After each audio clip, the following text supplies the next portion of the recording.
Number 10, you can go home again. Nobody's here for item number 10. That's good. Okay, thank you very much.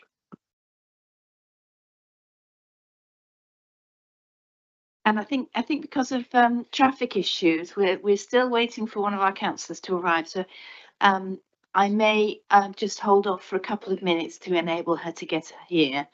Otherwise, she won't be able to participate in the first item. So if you will bear with us for a few minutes, just because of the appalling traffic this morning. Thank you.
If you could take your seats, please, we will be starting in a minute or so. Thank you.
Good morning, everyone, and welcome to this meeting of Winchester City Council's Planning Committee, taking place in the Walton Suite at the Winchester Guildhall.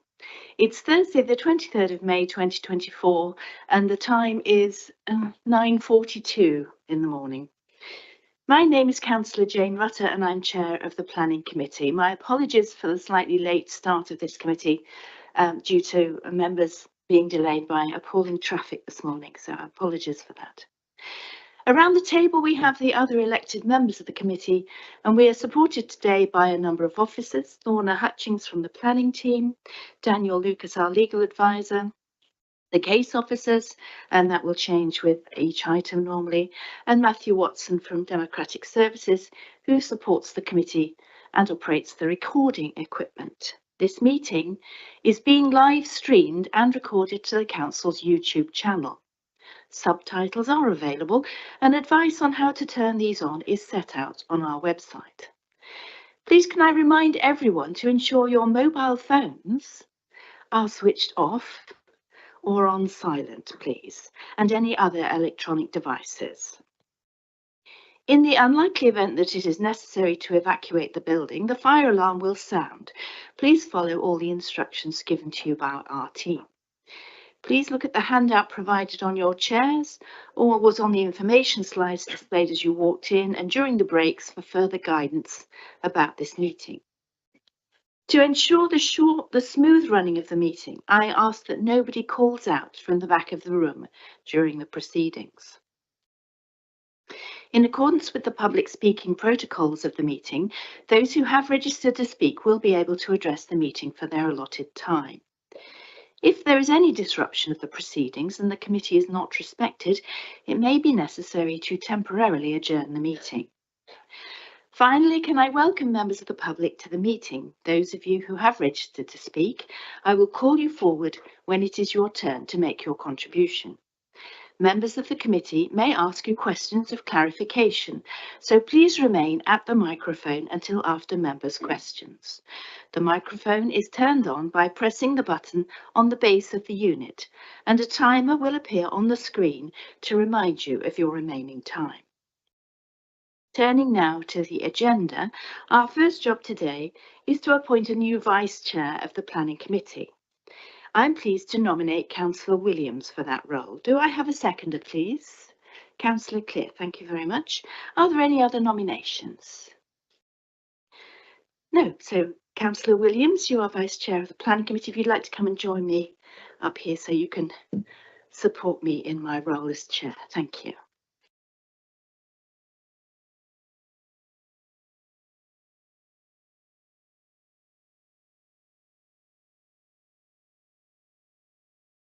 Next on the agenda is apologies and deputy members. Matthew? Good morning, Chair. Morning, members. So we've had apologies from Councillor Attrell this morning, who's been replaced by Councillor Aaron, and all other members of the committee are present. Thank you, Chair. Thank you, and I'd like to welcome new members to the committee as well, and Councillor Aaron, you're one of those, so welcome. Okay, the next item on the agenda is disclosures of interest. So members, do we have any disclosures of interest? Councillor Williams. Thank you, Chair. I have two disclosures to make. On item 9 on the agenda, I have two friends who work at the site adjacent to the application, but have had no discussions regarding the application itself. And then agenda item number 12, I am a ward member on, agenda item 13, a ward member on this item, but have had no discussions or conversations with colleagues. I'm also a parish councillor, however, was not in the room during any discussions during this item. Councillor Langford-Smith. Thank you, Councillor Rutter. I have a disclosable interest in item number 14, Broadview Cottage, Kidwell Lane, Denmead. I'm a ward councillor. I'm also a parish councillor. Prior to being elected to this committee, I'm on the planning committee at Denmead, and therefore I have voted on that item, and therefore I will leave the room when that item comes up. Fine, thank you very much. So you will be leaving the room. Are there any other disclosures of interest? No, thank you. So we now look at the minutes of the previous meeting held on the 17th of April. Are those an accurate record of the meeting, please? Is that agreed? Agreed. Thank you. And finally, we'd like to approve the update sheet as an addendum to the report. Is that agreed, members? Thank you very much. So now we move to the items of planning applications on our agenda. So on our agenda, item number 7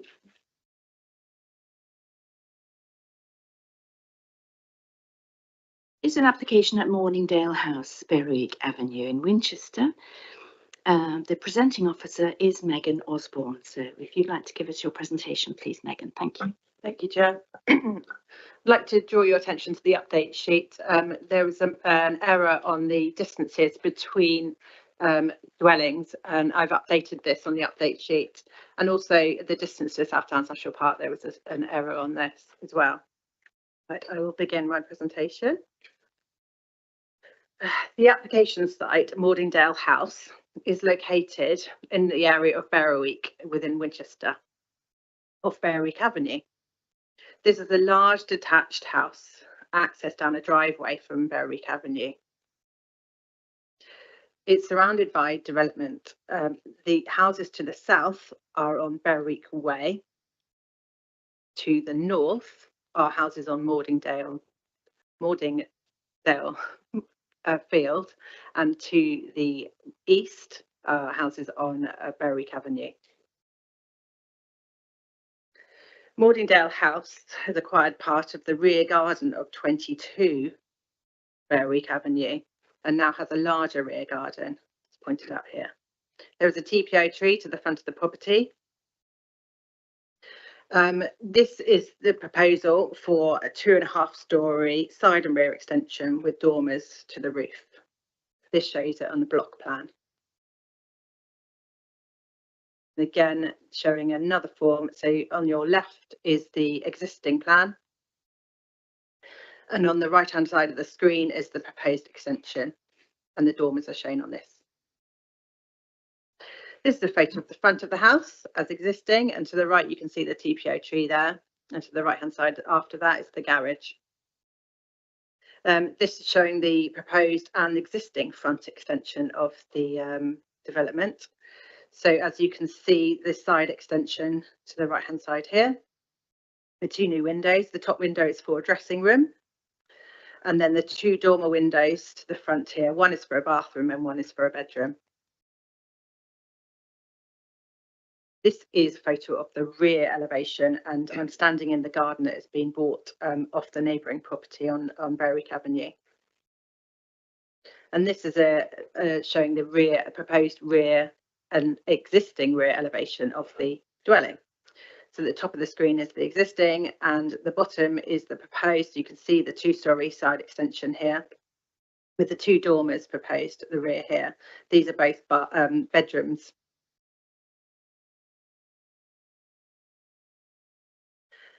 And this is showing the existing proposed side elevation. This is the elevation siding onto the houses on Berwick Avenue. So you can see to the rear here is the proposed extension and the dormers. And this is a photo of the other side elevation with the tree, because you can see overhanging here. And this is the existing and proposed elevations of that side, same side elevation. And you can see the extension here with the two dormers. And here is the existing proposed ground floor plan. So on the left-hand side of your screen is the existing ground floor plan. And to the right-hand side, this shows the ground floor plan of the proposed extension here. This is the first floor existing and proposed. So on the left-hand side is the existing, and the right-hand side shows the floor plan of the proposed. And then going on to the roof, there are some rooms in the roof currently, but this is making it more formal with dormers to the front and to the rear. The front, as you can see, is a bathroom, and then there's a bedroom. So the two dormer windows at the rear are for bedrooms. This is a photo looking north onto Mordingdale Field, to the rear of the property. I'll take you through the measurements now. So there is a distance of 25 metres from the extension to the boundary of these properties, and then a total of 33 metres from the extension to the rear elevation of these properties. This is a photo looking east.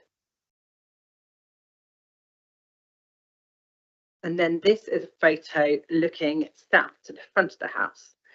There are windows to this elevation for a dressing room, and then the top windows, the two dormer windows, one dormer window on this side, sorry. There's a distance of approximately 14 metres to the boundary, and then 29 metres from the dwelling to the rear elevation of the nearest rear elevation of these dwellings here on Berwick Way. This shows a block plan showing those measurements.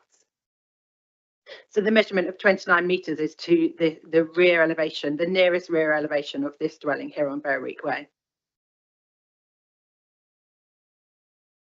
The proposal is of an appropriate scale and design and not considered to have any significant adverse impact upon the character and appearance of the site. It has been assessed in relation to the impact of the neighbours and is considered not to result in any material planning harm on the neighbouring residential amenities. The extension would not result in impact on the TPO tree adjacent to the extension, in line with the submitted reports. Therefore, my recommendation is to approve the application subject to conditions as set out in my report. Thank you, Chair. Thank you very much. We now turn to public speaking, and we have one objector, Philip Kenning. Mr. Kenning, if you would like to come forward. Thank you. Good morning. You will have 3 minutes when you're ready. There's no rush. And you turn on the microphone by pressing the button at the base unit. And when you're ready, 3 minutes. Thank you. Is that okay? Can everybody hear me? Morning. I'm Philip Kenning, 1 Morningdale Field. I'm also speaking on behalf of Mrs. Horton, who's at the back there, who's at number 2, because our houses have similar issues with this application. And we're objecting on 2 grounds. Firstly, overlooking and loss of amenity. Morningdale House sits in an elevated position relative to all of the houses on Morningdale Field. It's about 3 to 4 metres or more, in fact, higher. And you can see from the photographs that were shown, it's in page 33 of your agenda pack, how high it is from Morningdale Field. That photograph taken from the corner of the garden nearest to Morningdale Field. In this application, in addition to the 2 large windows on the first floor, which are bedrooms, which look directly into the bedrooms of number 1 and 2, there are 2 large dormer windows on the 2nd floor. And these 2nd floor windows will be much higher than the bedrooms of 1 and 2 Morningdale Field. And will look directly down into the bedrooms, and in fact even into the living rooms.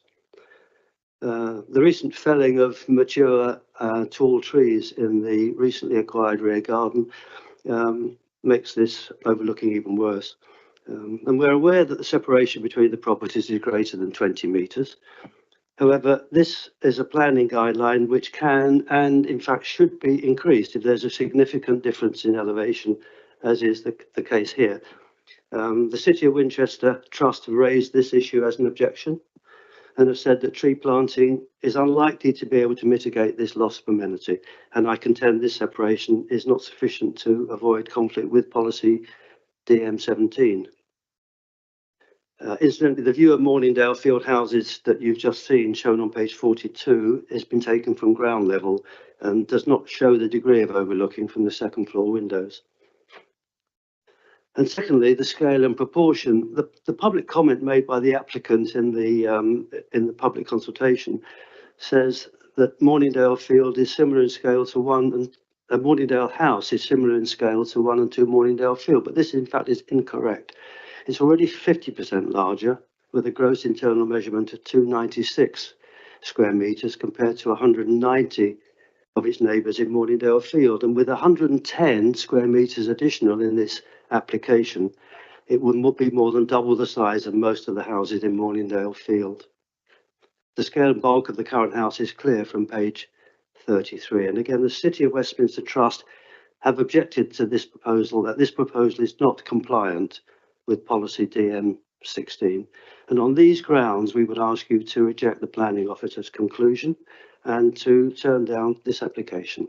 And I'm on time. Thank you. Well done. You've kept within your 3 minutes. Thank you very much. Perfect timing. Members, do we have any questions of clarification for Mr. Kenning? I think you were very clear and articulate. Thank you very much indeed. If you could just switch off the microphone Thank so you you very can go much. back to your seat. If you could just press the button to switch off the microphone. Perfect. Thank you very much. Thank you. Megan, do you have anything to add following the public contribution? No, thank you, Chair. Okay, we now turn to questions on the report. It's not a particularly long report, so we'll take the whole report. Members, do we have any questions for our officer on the report? Can I ask about planting to replace felled trees?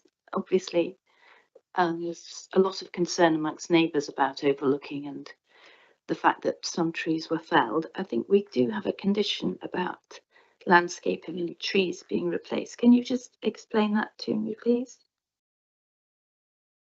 There is a condition regarding the landscaping, but no details have been supplied yet. So will that aspect of replacing trees that were felled in the garden, the newly acquired garden, be taken into account by our officers when we're looking at what's proposed? Yes, potentially, but I don't believe if you're looking at overlooking, I don't believe that they're necessarily needed in terms of the impact that any overlooking would have to neighbouring properties. I don't believe that there is any material harm in terms of overlooking to those neighbouring properties, and the trees would not alleviate that issue that neighbours are concerned about. And that is because of the distance between the properties? Yes, the distance is a sufficient amount that would not result in a material planning harm in terms of overlooking. And those windows which are to bathrooms presumably will be obscured? The windows to the bathrooms will be, yes. Councillor Langford-Smith. Thank you, Chair.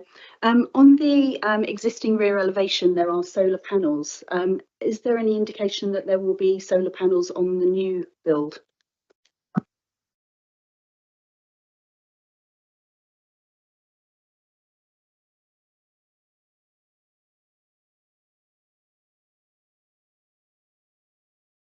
I haven't got this detail and it doesn't need to be provided as part of this application, but we can seek that detail if needed.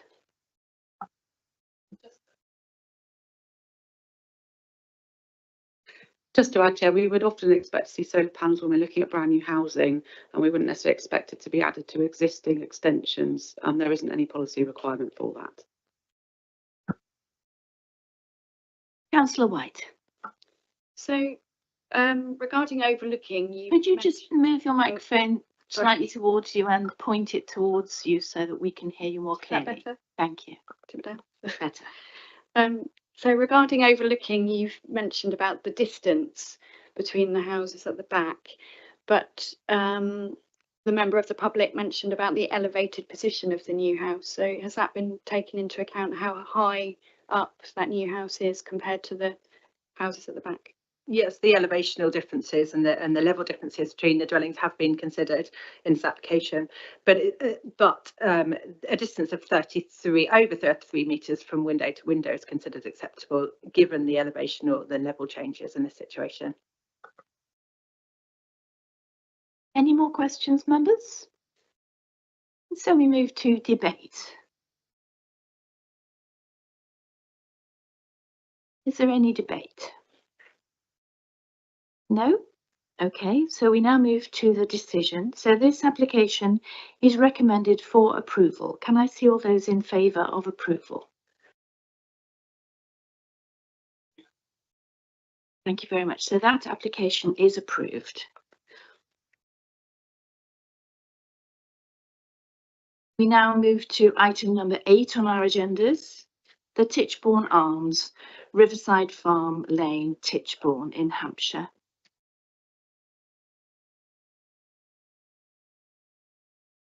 We just need to swap over the presenting officer.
Good. So we now move to item number 8 on our agenda, the Titchbourne Arms, Riverside Farm Lane in Titchbourne.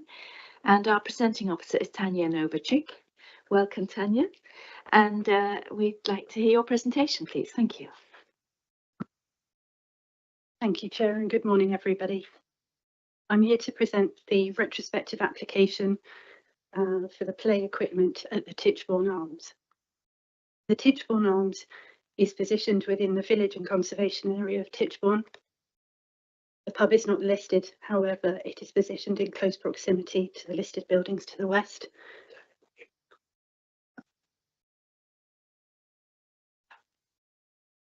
Sorry about that.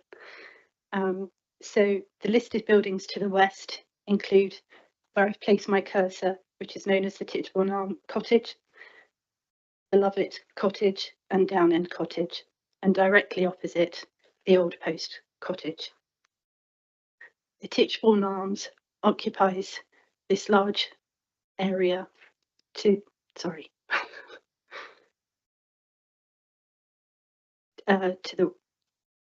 the east of these properties. The pub garden to the rear has been sympathetically planted with flowers and wild meadow, with areas of kept lawn and the use of gravel walkways with wooden seating areas and tables. The following slides will show you the current situation of the garden at the Titchbourne Arms. So this is an aerial view of the site showing the hard landscaping known as the gravel pathways. This is a location map showing the scale of the site. This is the principal elevation along the access road with seating to the front. And as you can see, the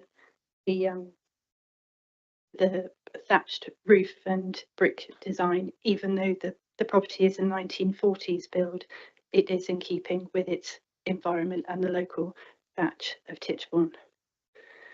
So here we have the photographic views of from the rear looking up towards the Titchbourne pub. You can see that there is planting along the gravel pathways that give it a natural outlook. And this is looking down towards the south boundary at the rear of further planting and seating areas. And where I've placed my cursor is the designated play area and play equipment within the Titchbourne Arms. This is a view of the wild meadow area with some seating that has some timber post and rope, and directly to the north of the picture is the neighbouring property, the Titchbourne Cottage, which is listed. Here are some images, my most recent images of the play equipment within the designated area. You can see there has been signs that have been put up with regards to safety and use of the equipment. And then where my cursor is placed now, it can clearly say that the play area closes at 7 o'clock daily. These are some further views to show the natural planting as would be appropriate within a thriving pub garden and conservation area of natural materials and natural planting. So here, where my cursor is placed now, is another view of the play area within its designated boundary. We go on to the plans. So the area in grey is the Titchbourne Arms. So you would access it from the main road, which is here. And this area to the back is the designated pub garden. So as you can see, the documents submitted outline the positioning of the play area within a designated space.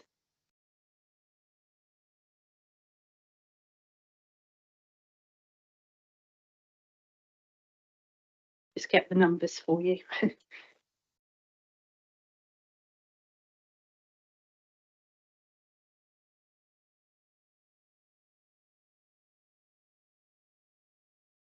Just want to be able to outline that it's 2.1 metres from the boundary and 11 metres from the rear of the boundary of the pub. This is another more detailed plan showing part of the play area, outlining again those dimensions and how the play area is positioned, the climbing frame itself of a timber structure. The image I received through this application appears to position the slide on the opposite direction. This side, looking at the plan, would actually be the slide is on the other side of the tower. So I have included it for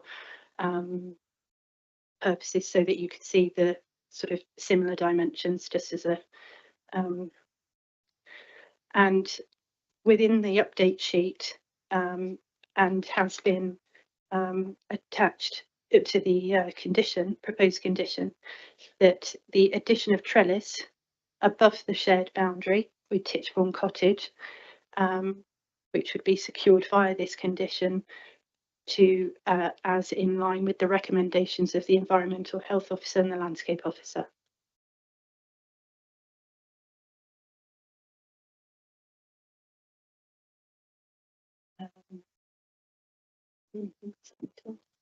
Okay. Therefore, my recommendation is to approve this application, subject to the conditions as set out in my report and the update sheet. This concludes my presentation. Thank you for your patience. Thank you very much, Tanya. Can I just clarify that the application before us is simply for the play area? It's none of the rest. And is the rest of the garden development, which is relatively new, was that subject to a planning application, or was that required, or can you just go through that quickly for me? So the application submitted is purely for the play equipment within the designated area. with regards to any other structures within the garden, I have not been presented with any applications that would give me understanding of which structures. However, there are some temporary structures within the garden which would be within permitted development. However, it's something that the applicant and myself will go through with regards to if there's anything else on site that would require planning. Okay, so Okay. today we are simply looking at the play equipment. That's correct. And its impact. Yeah. Okay, thank you very much. So now we move to public speaking. And our first public speaker is an objector, Donna Smits. Donna, good morning. If you'd like to come forward, the microphone is switched on by just pressing the button at the base. Lovely, and it's fine. We will start the timer when you start speaking, so you can switch the microphone on at any time. And you have 3 minutes. Thank you. My name is Donna Smits, and I live in Titchbourne Cottage with my husband Robert, and I'm speaking on behalf of all who objected to the play area, which was installed almost 2 years ago without planning consent. This area is right next to our garden fence between the Titchbourne Arms and our cottage. We have always accepted the proximity of the pub, but we strongly object to this play area. The playground is open 7 days a week from 9 a.m. to 7 p.m., but children continue to play there well after that time. Children of all ages congregate there, screaming, shouting, fighting, and climbing all over the 10-foot plus high climbing tower. This structure is 5 feet above the height of our fence and looks into our garden, restricting our privacy. The height of this surely presents safety concerns. Any suggestion of further trellising on this fence will not suppress the noise. There appears to be little parental control, certainly not with the older children who are left to their own devices while their parents enjoy the pub. Furthermore, we have seen no evidence of any noise management policy in place in the almost 2 years since it has been there, despite the 7 p.m. curfew sign. The constant level and ongoing disturbance is intolerable and very stressful. It directly affects all the neighbouring properties, plus those on the other side of the car park and across the field. The majority of those who have written in support of this retrospective application do not live in the village, so they do not have to endure the level of noise this play area generates on a daily basis in the way that we do. The noise from this area is having a huge negative impact on our lives generally, on our pleasures and ability to relax. It prevents us from using our gardens or to socialize, since even when indoors, the noise is completely intrusive. We ask you please to help us by refusing this retrospective planning application. Thank you. Thank you very much. Members, do we have any questions of clarification for Ms. Smits, Mrs. Smits? No. Thank you very much. You may return to your seat. Thank you. And next we have Brendan Gibbs from the Parish Council. Good morning, Mr. Gibbs. The microphone is already on, so when you are ready, you will have 3 minutes too. Thank you. Thank you, Chairman. My name is Brendan Gibbs, Titchbourne Parish Council clerk. I refer the committee to our previously submitted written comments on page 49 and 50 of the reports pack. We note the recommendation is to approve. In addition to referring you to our written comments, we would like to say that Titchbourne is a very peaceful village. Sadly, the positioning of the play area has caused some local friction, as you are now aware. The Parish Council hopes that the decisions emerging from this meeting will resolve this unfortunate situation. We would simply ask the committee to ensure that the recommendation of your environmental health team is fully implemented with a suitably worded condition that is able to be enforced easily. We also ask that the approved hours of operation are limited so that the evening cut-off is set at 6 p.m. 7 days a week. Thank you. Very much. Members, do we have any questions of clarification for the Parish Council representative?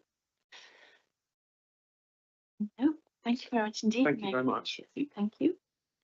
Now we have Councillor Jerry Pett, who's the ward councillor. Good morning, Councillor Pett. Good morning. You have up to 5 minutes for your Thank you. presentation. Thank you.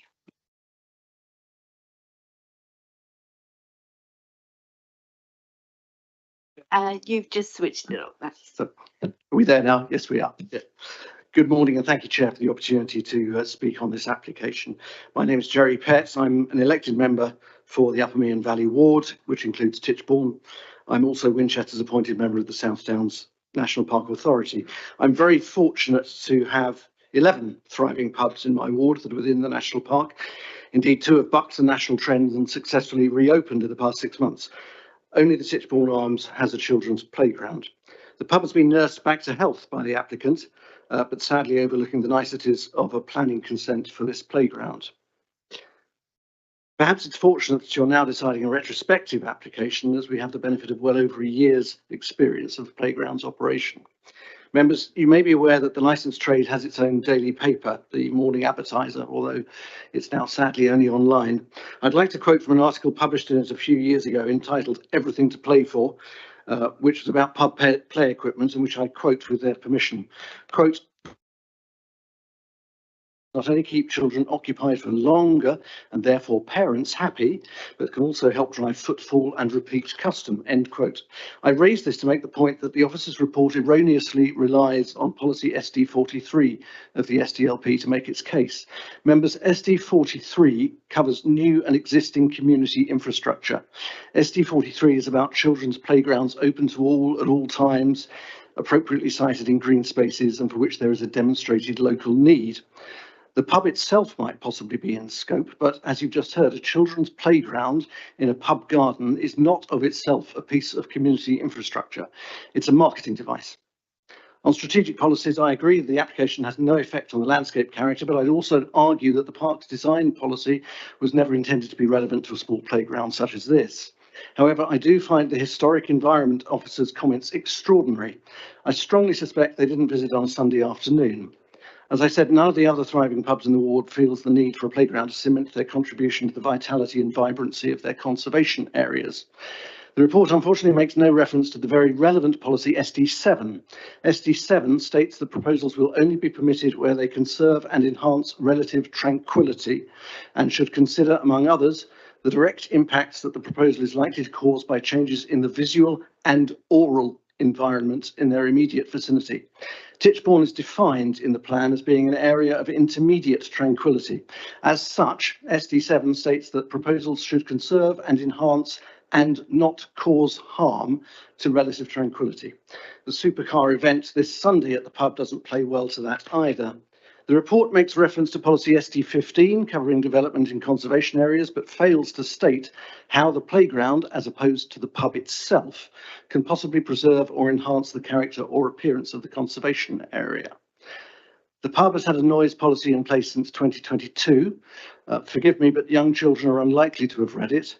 And given that the purpose of the playground, as we heard, is to keep their parents happy, we already know that those parents are unlikely to intervene to limit the exuberance of their kids. Members, you've just heard from the representative of the villagers the real effect of this playground on their oral environment and their loss of amenity. They happily lived alongside the pub for many years.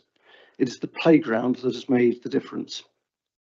At best, we might think of the application falling under policy SD23, which covers visitor attractions and facilities, but even that states that proposals should not adversely affect the amenity of the area. There have been many submissions of support for this proposal. Unsurprisingly, they are from precisely the people that this marketing device seeks to attract. Similarly, the objectors are the far fewer villagers whose amenity has already been directly affected by it. Are they really acceptable collateral damage?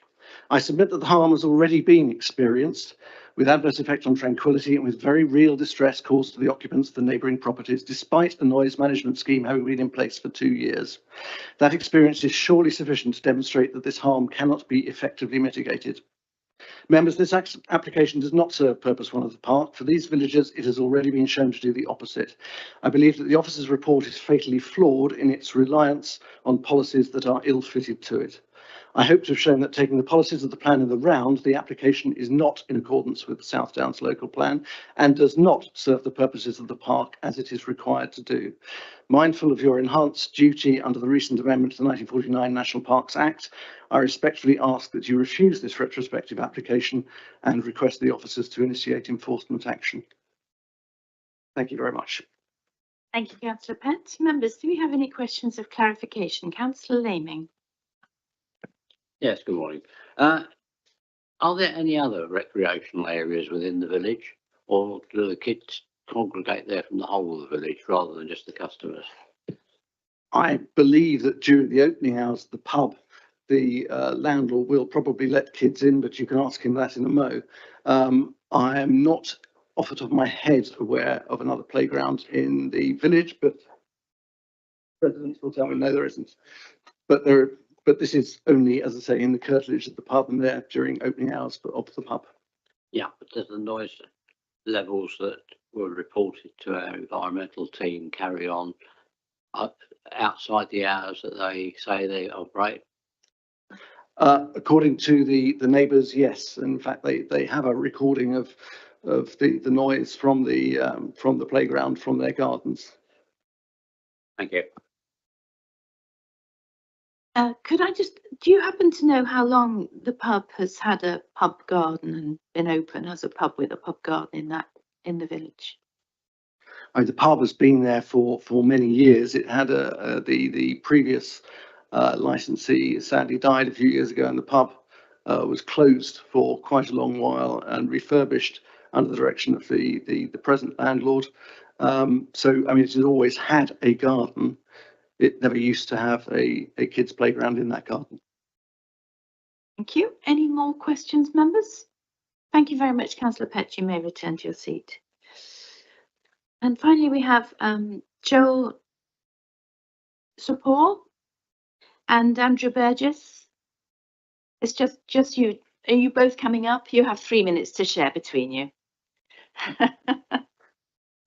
Thank you very much. Yes, if you'd like to take your seats. And the microphone is switched on by just pressing the button on the base. And from when you start speaking, you have 3 minutes. Thank you. Good morning, councillors. My name is Joel Chopra, and alongside my wife, we own and run the Titchbourne Arms and have invested £500,000 of our own money to turn a very down at heel pub at risk of closure into a viable and sustainable business. My wife and I work 70 to 80 hours a week every week to make a business work. There is no big business here, just a couple trying to do our best to make what was a downhill pub work and be beneficial to the community.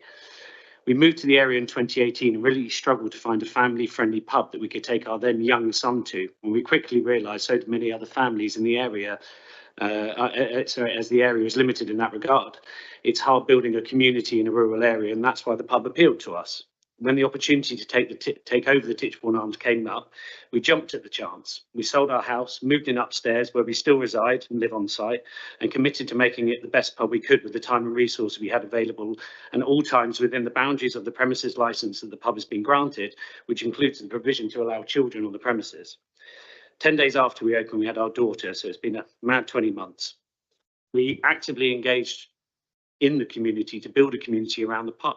We offer events and engagement within the local village and also the wider community. We invite the village in regularly for annual events, for drinks and food on us.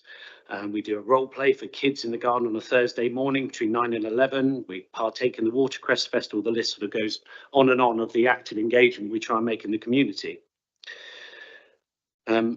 The play equipment is a small but integral part of the pub garden, and it allows young children and their parents an area of secure and safe play whilst being able to relax and enjoy the surroundings we have worked so hard to create. We've planted over 18,000 bulbs and plants since arriving and completely landscaped the garden to make it an interesting and curated place. The area within the children's play area within which it's located in the pub garden alternatively could be used for seating, could be used for tables for drinkers, it could be used for children without a swing or slide because we're actively allowed to have children across the garden in the premises. There will be no, therefore, the impact of the children's play equipment is negligible, and there will be no additional loss of residential amenity to the neighbouring houses or disturbance. Indeed, after 7 p.m. in the evening, the area is not in use and there is less impact. In any event, it is a working pub garden, which is also controlled through the licensing environmental health legislation in parallel with planning legislation. And to date, we've received no formal complaints as to noise or any other matters since we opened in August 2022. We use a noise management plan, which is available for as part of the documents of this application, that confirms that the play area closes at 7 p.m. and we have signage and staff on site to manage that process and that plan daily. There is no landscaped impact as the site, I'm going to run out of time, is enclosed by boundary fencing and planting. The appearance of the play equipment is entirely acceptable and adds to the appeal and the offer the pub provides. There is no objection from environmental health, and it's considered adequate measures are in place to control noise. Sorry, run out of time. Well done. Thank you for stopping. Members, do we have questions of clarification? Councillor Langford-Smith. Thank you, Chair. It seems to me from the plans that you have a very extensive area of garden, and the queries from the members of the public, the issue seems to be the proximity to the neighbouring cottage, with the equipment being just 2.1 metre away from the boundary.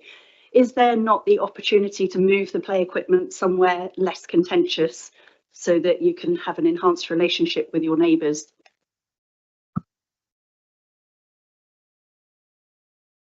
When we looked into it, we had Just sorry, I'm afraid, Councillor Langford-Smith, you're new to planning.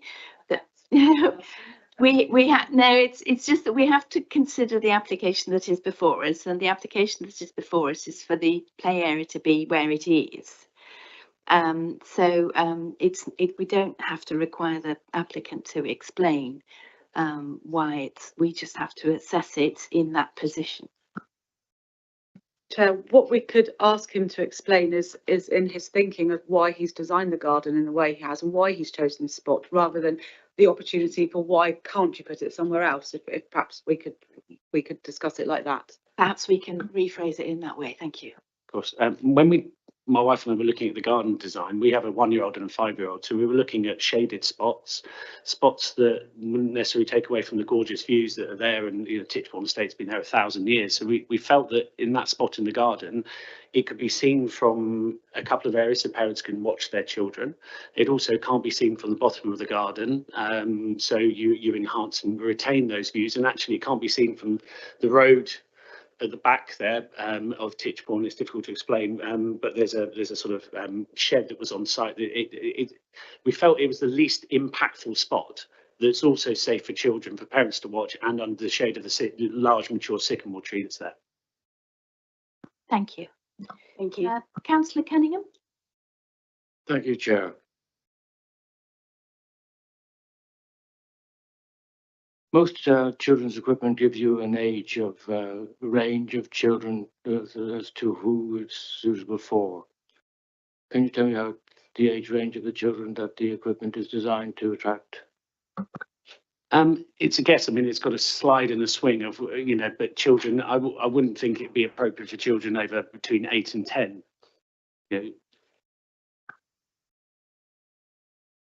But surely the signage must indicate the age range of the children suitable for insurance purposes. We don't know the answer to that. And can I just comment that if you look at the design and the scale of this equipment, it's very much suited to younger children and toddlers. I go to the pub occasionally and I take my 3-year-old grandson, and it's children between the ages of probably 3 to 6 that would use this equipment, not teenagers or older children. It's quite modest and small scale and suited to very young children. Councillor Clear. Thank you, Chair. Good morning. Nice to see you. Can you tell me it definitely is closed, the play area, at 7? First of all, may I ask, do you go out and check that? How is that enforced, if you don't mind me asking?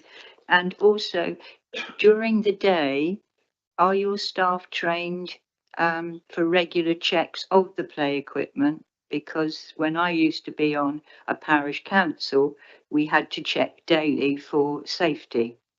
May I just ask you those two? Thank you.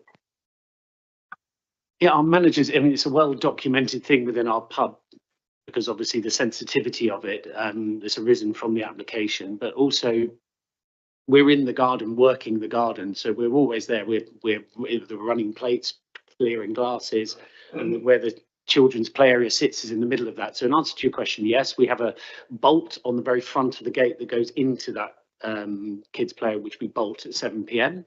Obviously the noise that's being discussed as well, the pub is open after that time. We're licensed to have people on the premises after that time, so there's a good chance that noise emanates from those people as well, who just aren't in that 6 by 6 meter square at that point. Our staff are versed in it. Yes, absolutely. Our managers are versed in it. It's a constant conversation within our team and within our weekly management meetings to address that and deal with it as absolutely best we can within the means we have and within the license that we operate under. Thank you very much. Councillor Williams. Thank you, Chair. I just had a question. So you've mentioned that you've done quite a lot of landscaping in the garden. There is a condition regarding the trellis attachment to the fencing. The trellis fencing on its own is quite open. Are you looking to landscape to plants to climb up that trellis fencing at all to further mitigate any noise impacts on the neighbours? I'd openly look at any scheme which helps and enhances that. If that's the recommendation from the council and the planning officer I've been dealing with and everybody else, then absolutely happily plant plants that would make it better.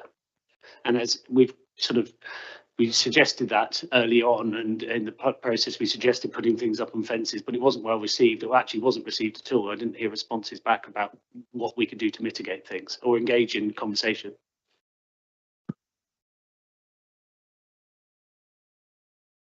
Councillor Cunningham, a second bite of the cherry, yes. Thank you, Chair. During the winter months, the light goes at about 4:45, 5 o'clock, it's pitch dark. Why on earth would you have children out there after 5 o'clock in the winter months, please? I'm glad you brought it up. I mean, we're talking about 6-7 months of the year when nobody's out there because, well, we've just had 6 months of rain and cold, but we don't have anybody out there. In the evenings and dark, it's very, very rare in winter months, or late autumn into what was about 3 weeks ago when the sun came out.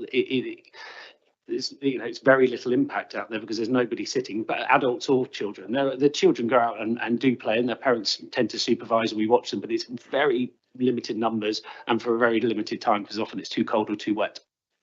So you would have no objection to having a closing time of, say, 5 o'clock during the 6 winter months, would you? I'd be happy to have a conversation around it. Yeah, if it again was something we could try and work and work together, but I'd be happy to have a conversation about it. Thank you. I'm not sure that would be necessary. I think the sun itself switches off the ability to use the play area at an earlier time in the winter months. Yeah, can I just add that daylight controls the use of the area during winter months after, say, 4 o'clock, nobody's out there. Conditions have to be reasonable. I don't think it would be reasonable to do that. Okay, is there any more questions for our applicant? No, thank you very much indeed. Sorry you've had a bit of a grilling, but thank you very much. It was very helpful. Thank you.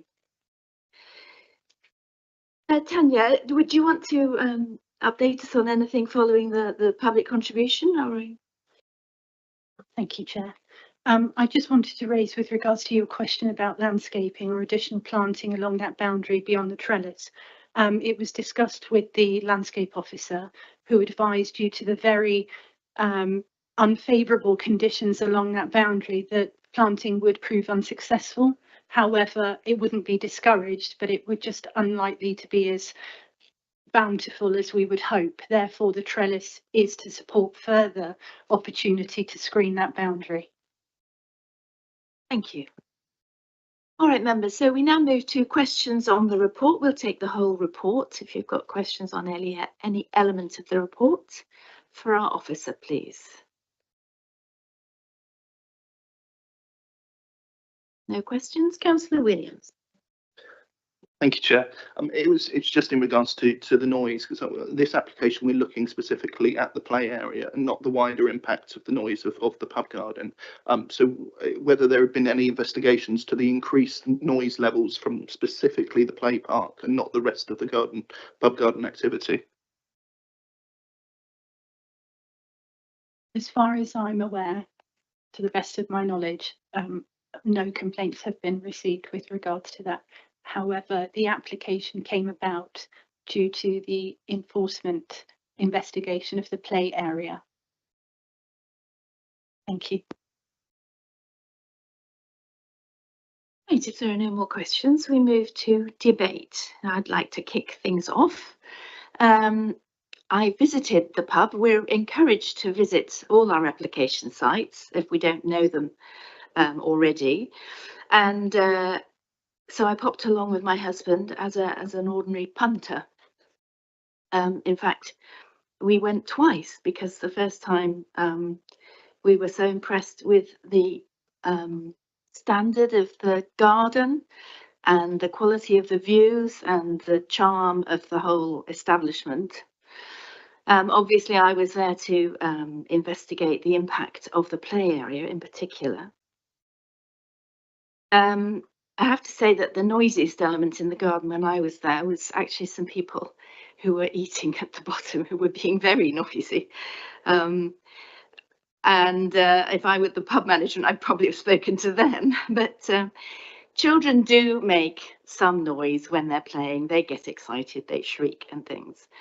For me, it's a charming sound. For others, it may well grate. And if you live next door to a pub and it goes on a lot, I can imagine that that would be difficult to live with. But that is not a reason to refuse this play area. The play area enhances the offer of the pub. It encourages more families to go to the pub, to go to visit the South Downs National Park, to sit in the garden, to admire the amazing views. And I would, whilst I totally understand and sympathise with the parents on a hot sunny day, particularly a Sunday afternoon, it's probably quite noisy. I suspect it would be noisy anyway, with or without the play area. And I think that putting in facilities for young families is something we should be doing to encourage them to go and appreciate the South Downs National Park and all that it has to offer.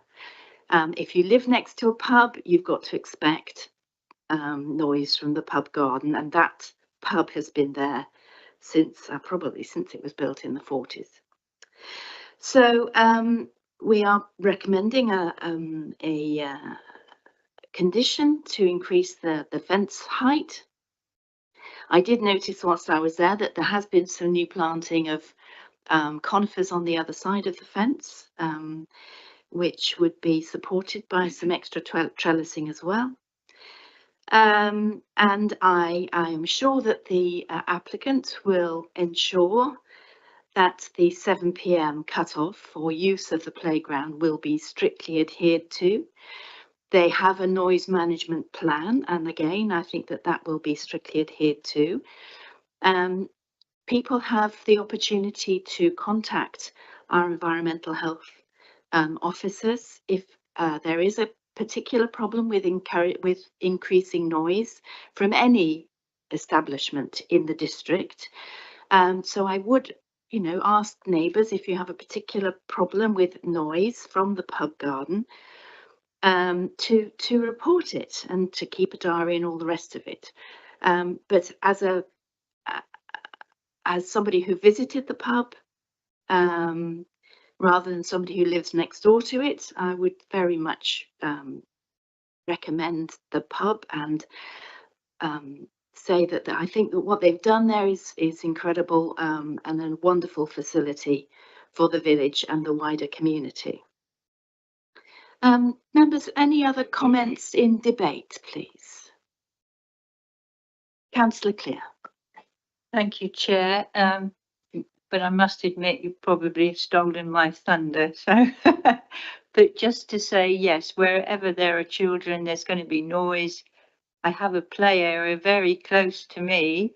It's sometimes if I sit in the garden, I can hear it and I think, oh gosh, but it is also a nice noise. And I think even without the play area, there would probably still be noise generated from people in the pub enjoying a drink, food or whatever. I think also that if, as the chair said, if the neighbours have a problem, I'm sure they can go and talk to the landlord and landlady. And I'm sure that they can resolve some of the issues. But I would also wonder, please, if we could perhaps have the cut-off time from 7 till a bit earlier. I'm just asking. But apart from that, I support the officer's recommendation to permit. Thank you.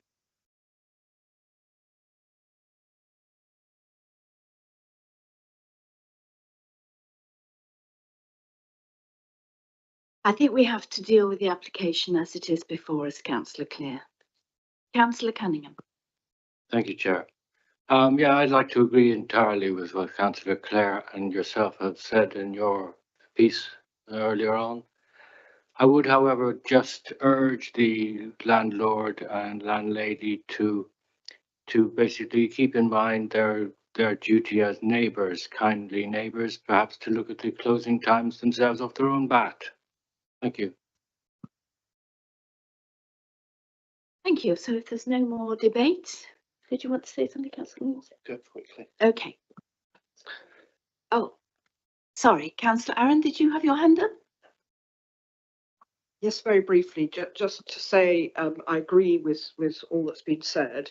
The key thing for me is the 7 o'clock cutoff and the enforcement of that, and that seems to be the key thing. That if the pub can get the parents to withdraw their children on time and make clear about neighbour, maybe put up notices about close neighbours and so on, not only for the playground, but just, you know, for your group of drinkers the other day, then that would, I think, help a great deal towards acceptability to neighbours who, you know, obviously we're all very sympathetic with, because it is difficult. And having 2 grandchildren of my own and going to a lot of playgrounds, I do know that the older children can be really loud and a bit annoying, and so you know, it's controlling really, and reinforcing to people who come to the pub that there are close neighbours.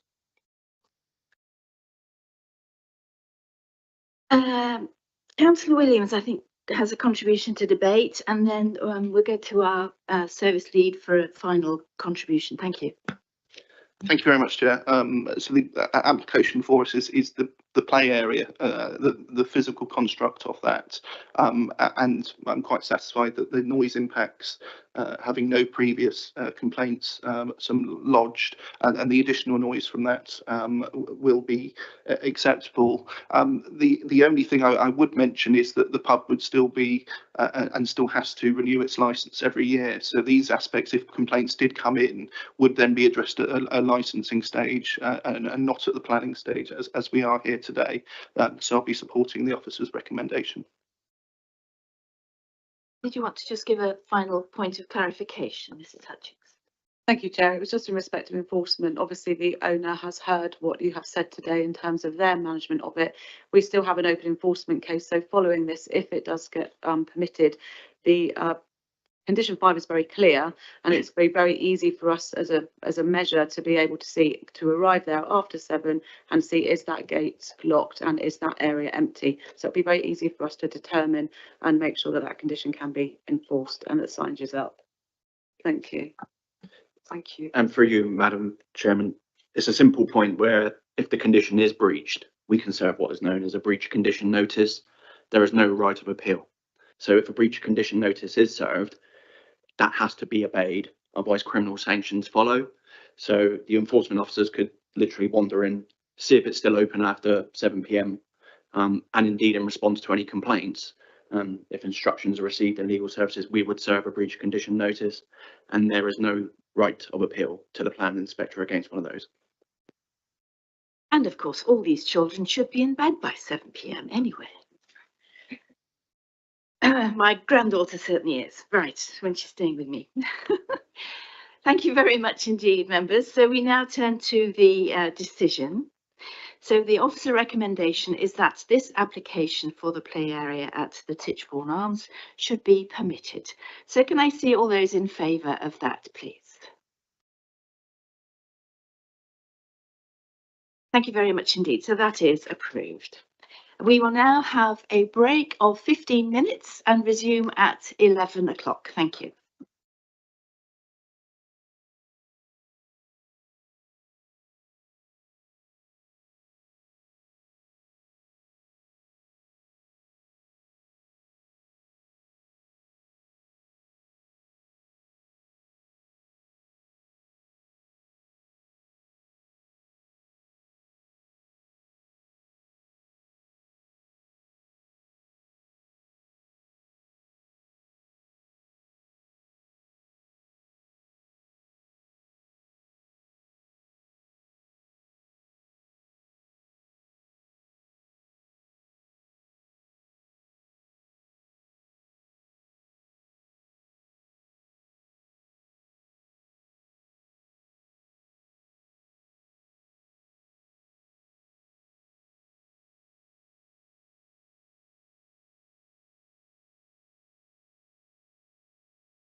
Right, we now resume the planning committee. Clock on the wall is slightly slow, which is throwing me slightly, but anyway. So we now move to the next item on our agenda, which is item number 9, which is the application at Humphrey Farms Limited, Hazley Road, Twyford. This is another South Downs National Park application, and also almost all members of planning committee went on an extensive site visit yesterday morning. So we have all seen the application site and its context. So I just thought I'd let you know that. So our presenting officer this morning is Lisa Booth. Good morning, Lisa, and if you'd like to give us your presentation, please. Thank you, Chairman. I just wanted to draw your attention to the update sheet that was done yesterday. There's a slight change to condition 29. We've just added a detailed plan showing details of footpaths and cycleways through the site. So just added in and cycleways. And I've also added another condition which says the light industrial and office buildings shall be used for class EG and for no other purpose, including any other purpose in class E, the schedule to the town and country use classes order. Thank you. So this full planning application seeks permission for the demolition of existing buildings and the site's redevelopment with new industrial and office buildings, a hub building, parking and circulation, ecological mitigation, landscaping and associated works, which is at Humphreys Farm, Hazley Road, Twyford, as you can see on the plan. This is proposed master plan layout. Members took a preemptive site visit yesterday to see the site and its surroundings. We walked around the site from existing offices. I tried to show you if the mouse moves. No. Mouse is stuck. Oh, sorry. No. Oh, it is here. Oh, there we go. Oh, it's a different mouse. Sorry. Yes. So sorry about that. So we walked through here around this site here, around the landscaped area. We had a look at the biodiversity proposed biodiversity area, through into where the existing feed mill is, and then up through here onto Hewlett Close, and then back through the site. The proposals seek to rationalise 2 previous extant permissions on site and propose a coherent scheme that will ensure the removal of the feed mill whilst allowing the development of light industrial and office uses through a phased development, which will allow the existing occupiers to remain on site. It is hoped that all phases of the development will be completed by 2027 to 2028, but this is not written in stone, but that's what the aim is. I'll just show you quickly the current. So this is the proposed master plan layout, and then I'll just show you the previous permissions. So this was with a care home on the left-hand side of the site, and then this is a bit further up. So there's further. I think it's lighting. There's a mix of sort of commercial development. So these are extant, and there's been a law of development certificate to say they are extant, so they could be built out. So we go back to the proposed master plan. So the proposal is for 8 light industrial units and 3 office units. An ancillary hub building is also proposed, which provides a shared meeting space, cafes, seating area to support the whole industrial park. And the general public will also be able to use this space. I'll just point out where the light industrial is going. So hard to see on here. So these 3 here were my light industrial. I think that's light industrial. And then there's 3 offices. The light industrial there. The expected gross internal floor area for the proposed scheme is 9,880 gross metres square, which is somewhat less than the extant schemes of 15,000 metres square of commercial floor space. The scheme will create a further 249 jobs and provide 373 parking spaces, which is in accordance with the adopted parking standards. There are currently no cycle parking. There's no cycle parking provision within the site, and cycle parking will be provided for the development in accordance with the standards. Cycle parking will be covered and secured, and details are shown on the master plan of where they will be positioned, and elevational details will be a condition to be provided. There will also be electric vehicle charging points, and further cabling for future provision will be installed. So this area to the south of the site will provide an extensive biodiversity area, delivering a net gain of 43.41% of habitat and 122.83% of hedgerow. There are a series of footpaths that will link up to the public right-of-way that joins up Hainsley Road and Bournefields, which run, so this is the footpath here, and it goes along back onto Hainsley Road. The applicant is willing to give permissive rights for members of the public to use this land for recreational purposes. And also we have condition 29, which also asks for details of times it will be accessible, things like that. Hewlett Close, Northfields Drive and Waterhouse Close lie to the west of the site, which can be seen here. And then this is Bournefields here. There is an unused vehicular access point which will be reduced in width with landscaping and will allow pedestrian only access to provide connectivity through the site. There are 3 units along the western boundary, which is densely treed with further planting proposed.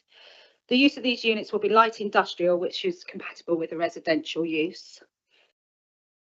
It's not considered that there will be detrimental impact on their outlook or amenity due to the existing and proposed planting, which forms a buffer.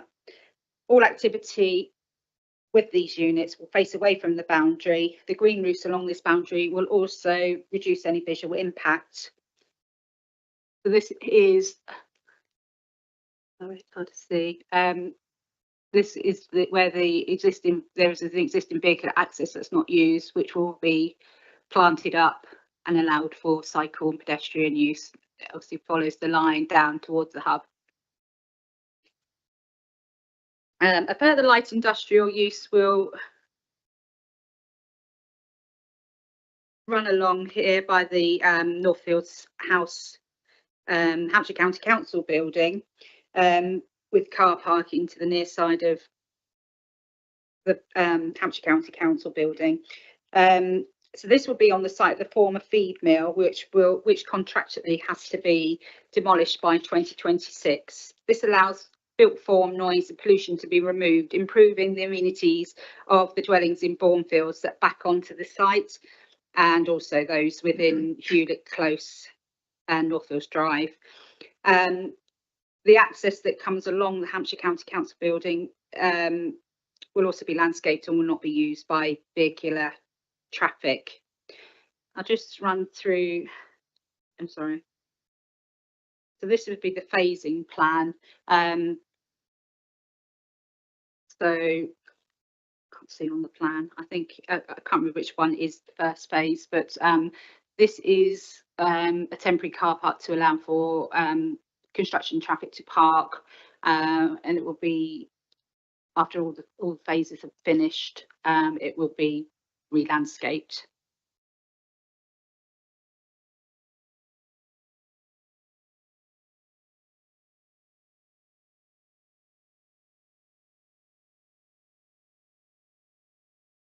Okay.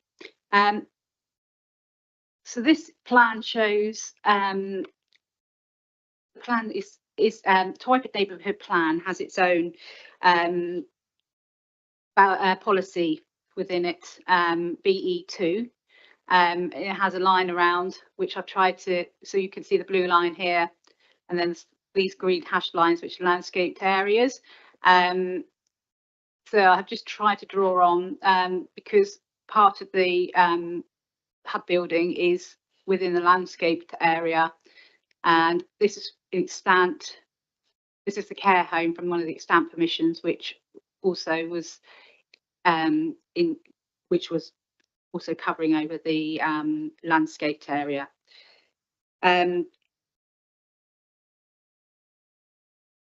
Although the hub building is partially outside the blue line, it is within an area that is now devoid of trees due to their untimely removal due to ash dieback. The area will be further landscaped to the west to compensate for the loss of the ash trees. This planting will also plug a gap along this open area and is currently devoid of landscaping. The car parking area is outside of the blue line area, as I've just explained. On balance, although the car parking and hub building are slightly outside of the blue development line of policy B2 of the Twyford Neighbourhood Plan, this proposal is far beneficial in terms of biodiversity connectivity than what can be implemented. It is considered that the proposal on balance meets purpose 1 and 2 of the South Downs Local Plan, and the scheme overall meets the criteria of policy B2 and also SD34 of the South Downs Local Plan. I would just show you some elevations. So these are just generally similar light industrial units, and I've written on the heights of them, which are fairly similar to what's existing, apart from obviously the mill building, which is 20 metres high. So there's also just the different units. So these are all the light industrial ones worked through.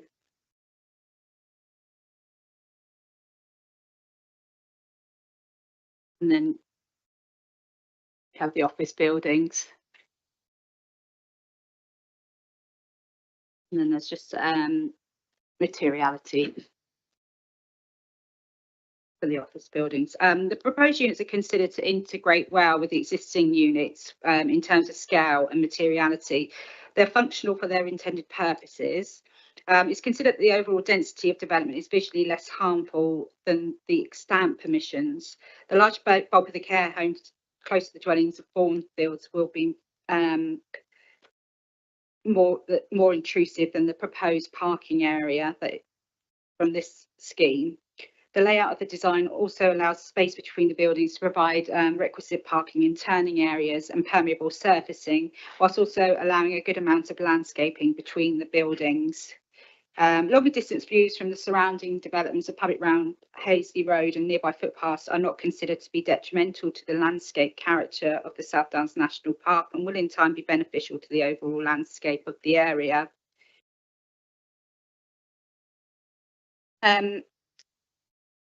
I just want to go back to there's the hub building, which is proposed ancillary to the main uses of the site, and it provides a shared meeting space for users of the commercial building, and it's there really to support the uses on the site, so they can go and get something to eat, have an ad hoc meeting, whatever. And the hub building is also proposed to be available to general public as well. Go to the indicative 3D images. So this is some 3D images that you can see. A Section 106 agreement has been completed for the site, which requires all HGVs over 7.5 tonnes to leave the site via Hazley Road towards or from Morsted to avoid large vehicles associated with the development from travelling through Twyford Village. This will continue to be monitored using number plate recognition from software and CCTV cameras located along the farm access close to the junction with Hazley Road, as is the situation currently. Any HGV driver that disregards the restricted movement receives a warning, and repeat offenders will be banned from the site. The Section 106 agreement also relates to the implementation of the travel plan, which looks at sustainable forms of transport, so cycling and walking to the site, car share. There's a lot of different things in there.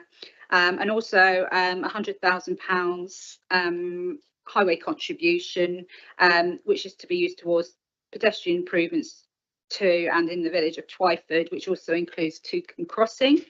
And it also covers that the feed mill will be demolished by 2026. So I'll just go and run through. So this is indicative 3D images. You can see there. Some of the buildings, just what it may look like. Hub building. And then these are some photographs. So picture of where the hub area will go. Then that area again, looking from the access road. Photographs of the feed mill. Where the biodiversity area will be. The access road into the site. Royal Mail building and circulation area. This view from the western towards the western boundary. Again, this is the access that will be narrowed with landscaping for pedestrian cycles. And again, just some other ones from within the site. It goes on. So the previous planning permissions, as I said before, have been implemented to the effect that they are extant and could be built out. The removal of the feed mill is paramount to the amenities of the locality. There are substantial benefits to amenity, biodiversity, landscaping from this revised proposal, and also financial gain for the community of Twyford in regards to the highways contribution proposed for the highway improvements within the village centre. Highways matters are heavily controlled through securing of the travel plan within the Section 106 agreement. The proposals accord with the development plan, and there are no impacts that cause significant and demonstrable harm against the proposal as to outweigh the substantial benefits. It's noted that the minor incursion against the policy map in the Twyford neighbourhood plan. However, on planning balance, this would not be a reason to substantially object to the proposal as a whole and demonstrably outweigh the benefit of meeting the economic, social and environmental needs of the national park. On this basis, the proposals are recommended for approval in accordance with as set out in the report and the conditions. Thank you, Chairman. Thank you very much. An extensive presentation. Thank you. So now we move to the public speaking element. So we have a council, parish council representative, Chris Corcoran. If you'd like to come forward, Mr. Corcoran.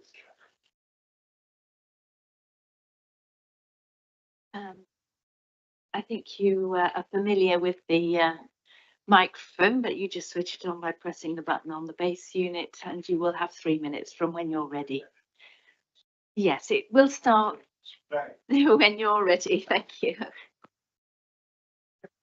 You could just switch on your microphone. Yes, I'm slightly deaf, so if you bear that in mind, if there are any.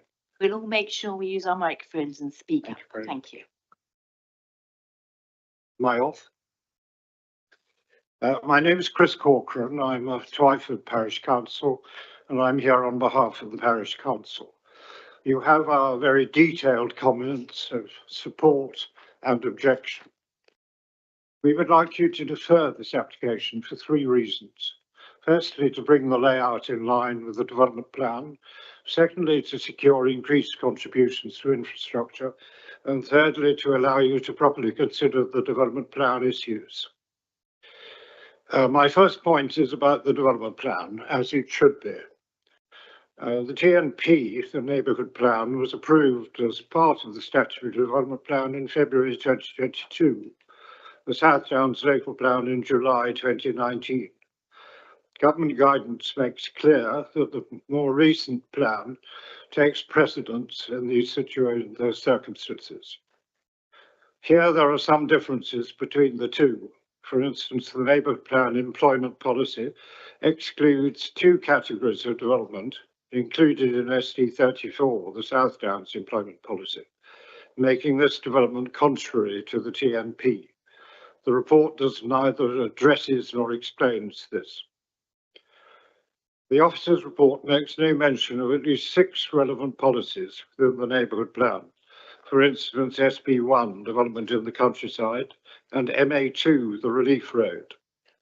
So my question to you is this: how can you carry out your duty of ensuring proper consideration of the development plan if the policies of the development plan have not even been put in front of you, let alone addressed?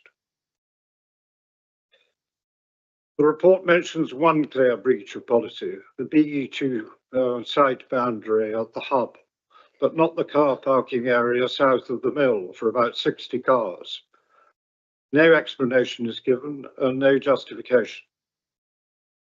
My second point relates to contributions to infrastructure. £100,000 is offered.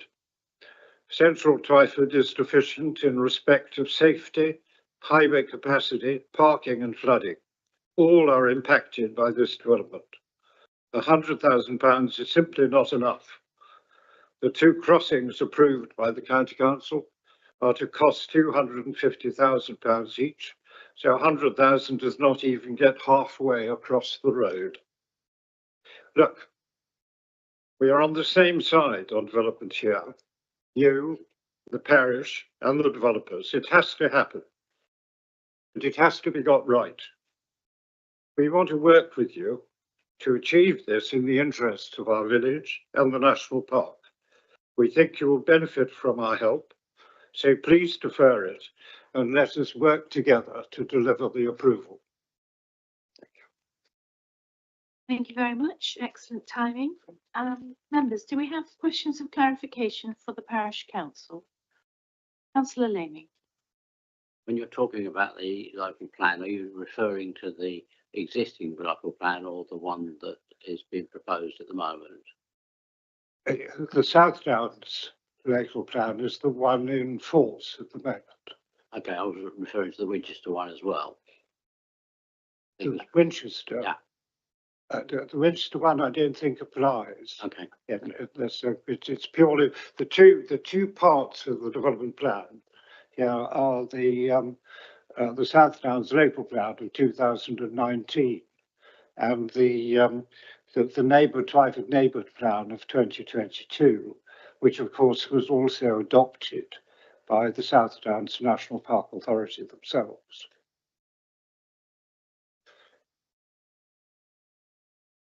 Any other questions of clarification? Thank you very much, Mr. Corcoran. You may return to your seat. If you could just switch off the microphone as you go. Our next public speaker is the Ward Councillor Sue Cook. Good morning, Councillor Cook. You have up to 5 minutes when you're ready. Thank you very much.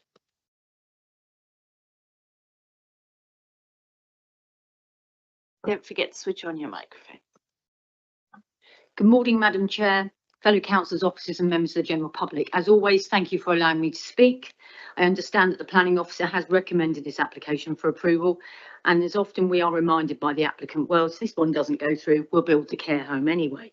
But that's not what this is about here today. We've already heard we are on the same page as Hansley Enterprise Park. So as councillors, we look at what's in front of us. And may I say I am personally grateful for the site visit yesterday. On paper, this application is taking away some chicken sheds, some units, the Royal Mail building as it stands, and obviously constructing new units and the removal of a mill. It's way more than that. It's enormous. First of all, let's talk about units 3 and 4, which are extremely close to the residential area. We asked for those buildings to be pushed back further. They did move them some metres, but not enough. When we had the site visit yesterday, you would have seen the trees covered in lovely leaves, which will be a buffer, and they need to add to that. We appreciate that, but it's still not far enough away. And we are concerned at the business classes that they wish to put into those buildings. Why can they not be office buildings as opposed to light commercial businesses? We're concerned as well at the parish of the timings of opening. We appreciate the mill currently operates 6 in the morning till 11 and sometimes later, but normally it does finish at 11. But why does it need to be those times now if there's not going to be a mill there? And why Sundays for the hub as well, staying open till 11 o'clock? It's rather interesting that on page 116 of the officer's report, it clearly states that HEP, yes, cooperated with the Twyford parish, but at each stage, in the consultation period, in particular on business policies, it wasn't happy. Did you know that the referendum that was held for the local electorate, it was supported by 83% of our residents? Wow, that's phenomenal. When you consider with elections, you're looking at anything could turn out between 30 and 50%. So we really do care about our village. It's a staggering amount of 83%, and I say that for the second time. We're not NIMBYs in Twyford. We embrace and we know that you do need to build and move forward. The application has changed itself from previous consents, and I can't begin to tell you just how that makes the local village feel. We know that obviously Humphreys wish to work with us, and we're told that the traffic turns left, as we were told yesterday. Not all the traffic turns left leaving the village, leaving Humphreys. That's only if you're a 7.5 tonne lorry. So we are concerned about the amount of traffic that's going to be increased and coming through our village. As we've already heard today about the crossings, a crossing costs by highways £250,000. They've offered £100,000. That doesn't even scratch the surface. We need more money for that. So sadly, Humphreys, you're not taking away traffic, you're actually increasing. So we question the traffic survey. Cutting back of trees, I know I've been told today. Well, actually, they weren't, as we all thought, died ash back. There was a number of sycamores, and when you did your site visit yesterday, you would have seen that they've started to grow back. There will be extra traffic, as we've said. Sometimes we just feel that they're not listening to us. Twyford has flooded in the past. We are often in a situation where it can happen again. This development will add to that. The site visit also mentioned yesterday by the housing officer, planning officer, that the Northfields house is owned and occupied by Hampshire. It's not owned by Hampshire. It's not occupied by Hampshire. It was, they rent it. They've moved out. They've given up their lease, but that's going to be rented again. The application also doesn't contribute to the wider community for the cycling. The proposal will have a clear and harmful effect on properties in Bournefields and properties in Northfields. I sit here before you today, fellow councillors, asking for this planning application to be deferred for a period of only 2 months, and then we can get back round the table with Humphreys and find a resolution. And then the village will be on board. Twyford have no objections to the principles of developments. I've said this already. We need to move forward and we need to embrace these proposals, but please defer this application for 2 months. That's all we're asking for. And we can talk, as I say, get round the table and make it work for everybody. Thank you, Madam Chair. Thank you very much, Councillor Cook. Thank you for keeping to your 5 minutes. Members, do we have any questions of clarification for the ward councillor? Councillor Laming? Thank you. I appreciate that everybody is in favour of a development of some form or other. Now, this will increase various strains on the village. Now, you're my guru for talking about sewage. How will that affect the sewage problems that you have if we increase the number of people using the site? Or won't it have an effect? My understanding, and although I may be a guru, as you refer to, with reference to Southern Water, I know that they have been consulted, but with any consultation with Southern Water, I fear to beg to differ that if there are going to be more humans working in an area, that the infrastructure has to match up and be increased and made better So there would be an adverse situation if, in fact, no additional infrastructure was added. And that is absolutely paramount. Thank you. Thank you. Councillor Langford-Smith. Thank you, Chairman. Can I ask what level of engagement and consultation has there been so far with the applicant and the parish council and yourself? There has been consultation, absolutely. They had a drop-in session, which was really important, and it was well attended, and I may say this, by members of Twyford. And in fact, we had members of the general public from Colden Common as well. So there has been consultation, okay, and hence you can see the objections that are on the portal. So that, for us, has not been an issue because there has been that engagement. Yes, there has, but there have been times when perhaps we don't feel that we've been listened to and policies have been adhered to. Thank you. Councillor White. So you were requesting 2 months to defer the application. So, and you've mentioned lots of areas where you differ with the company. So what would your focus be for those 2 months? Which areas do you want to really achieve? I sit here before you today, and that is a really good question. If I had a wish list, the big thing for us, of course, it would be policies, but the big thing for us is the traffic, because not only is there this site that we're sitting here with you today, there will be more sites coming because we have the building of 20 homes, and that is going to be coming forward. We've also got the situation with what all planning is taking place further afield, south of the village, which refers to the Eastleigh Borough Council, for example, Horton Heath, Hedge End. So they drive through Colden Common and they come to Twyford. So the big issues for us is transport and traffic. That's the big one.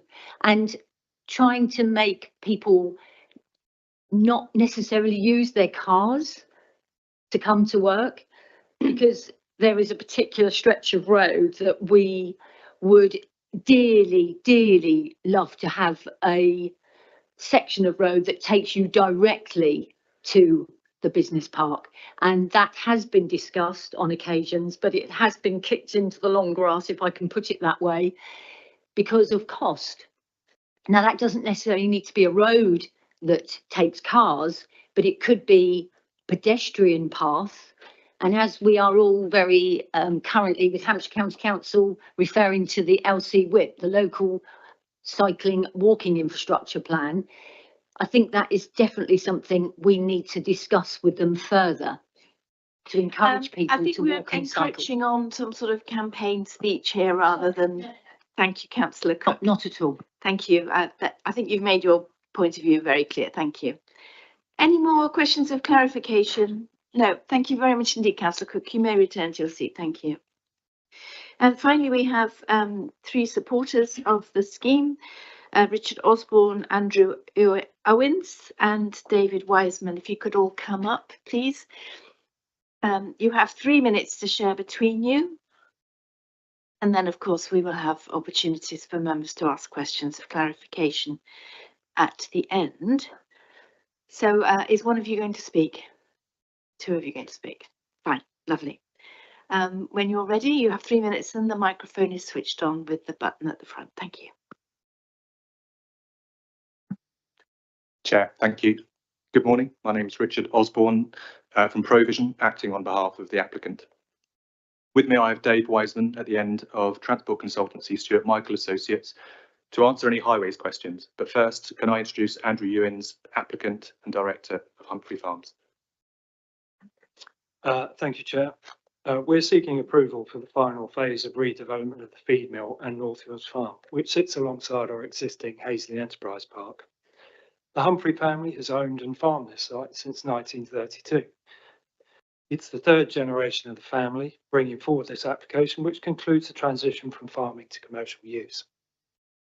The evolution started in 2003 when egg production ended at Twyford and the first chicken sheds were converted to commercial use. It is important to the family to find an economic and sustainable reuse of the site that is sensitive to the location, the environment and our neighbours.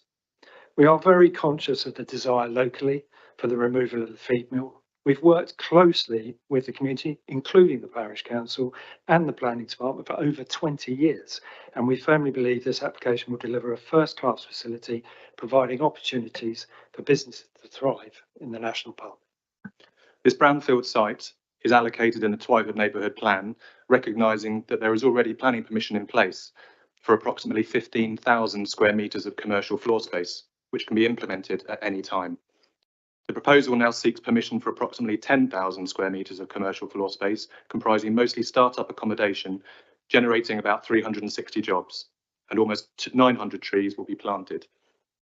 We've listened and worked closely with officers, with consultees and key stakeholders through the pre-application discussions and planning application to produce a scheme that will enable existing tenants to stay in Twyford, to produce a scheme that will generate less traffic than that which has been approved, a scheme which respects the landscape, respects neighbouring land uses, delivers significant net gains in biodiversity, and overall enhances the national park. There is no objection from highways, from landscape, ecology, trees or drainage consultees. A legal agreement which secures the demolition of the mill, the routing of HGVs via Morsted, and a financial contribution towards the creation of a pedestrian crossing is ready to be signed. Accordingly, your case officer has provided a thorough report, concluding with a clear recommendation for approval. Importantly, there are no adverse impacts of approving this application, which would outweigh the benefits. The applicant intends to commence delivery without delay and hopes to complete the works within 3 years. We firmly believe this application will deliver a significant improvement on previously approved plans, less build area, fewer traffic movements, increased environmental benefits and opportunity for businesses to thrive in the national park. Therefore, we strongly support the officer's recommendation for approval. I'm aware there were some questions on site yesterday which required some clarification, so we'd be happy to field those now. Thank you.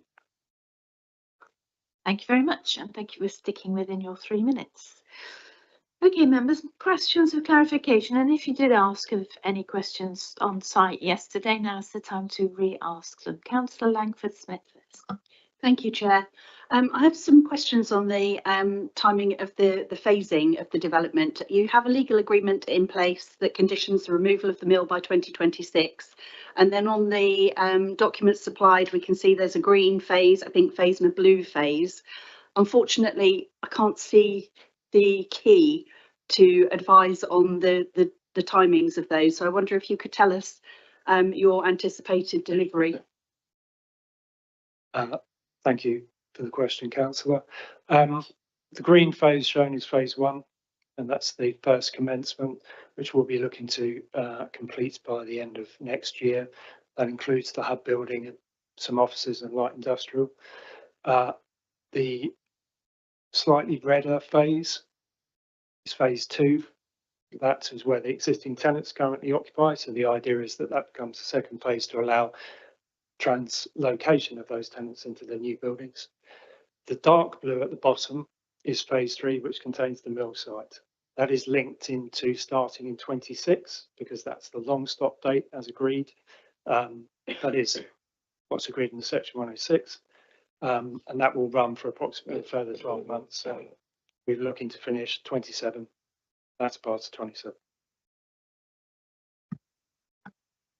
Chair, may I just add something to that question? Yeah. The backdrop against all of this as well is the extant planning permissions, where the section 106 secured in those applications prevented any development happening until 2026.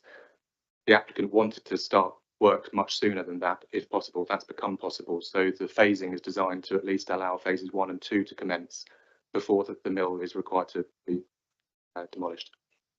Thank you. Thank you. Councillor Langford-Smith, if you finished your questions, could you switch off your microphone? Thank you. Councillor White. So it's regarding traffic. So there's already a lot of traffic going into Twyford Village, and you did a traffic survey, and I wrote down in a 24-hour period there were 431 vehicles to do with your site. So I just wondered what you want to reduce traffic, as you've said, as it says in the report, what the projected traffic levels you're expecting, and also you have a travel plan to encourage people to have more sustainable travel ways to work. But how are you going to ensure that's being effective? How are you going to review that travel plan? Councillor, I think I may be able to help. My name's Dave Wiseman from Stuart Michael Associates. We're a firm of consulting engineers. We do extensive work on travel assessments. We have provided a travel plan for this site. It's a travel plan that will be over 5 years. It will be monitored on a yearly basis to see if we've set targets in that travel plan. With the hope of encouraging, there will be shell facilities in the new facilities. So we will encourage cycling, walking. That would be a prime objective. Car sharing is on. So we will monitor that and we will see how things are doing on a year by year basis. Thank you. Councillor Small. Yes, it was just a question that came up yesterday about these cycle stores. There wasn't anything indicated on the plans about one next to the hub. And obviously you've said that's for local use as well. I think you did answer it yesterday, but could you just clarify that there will be cycle stores at the hub to encourage that local movement by cycle? Thank you, Councillor.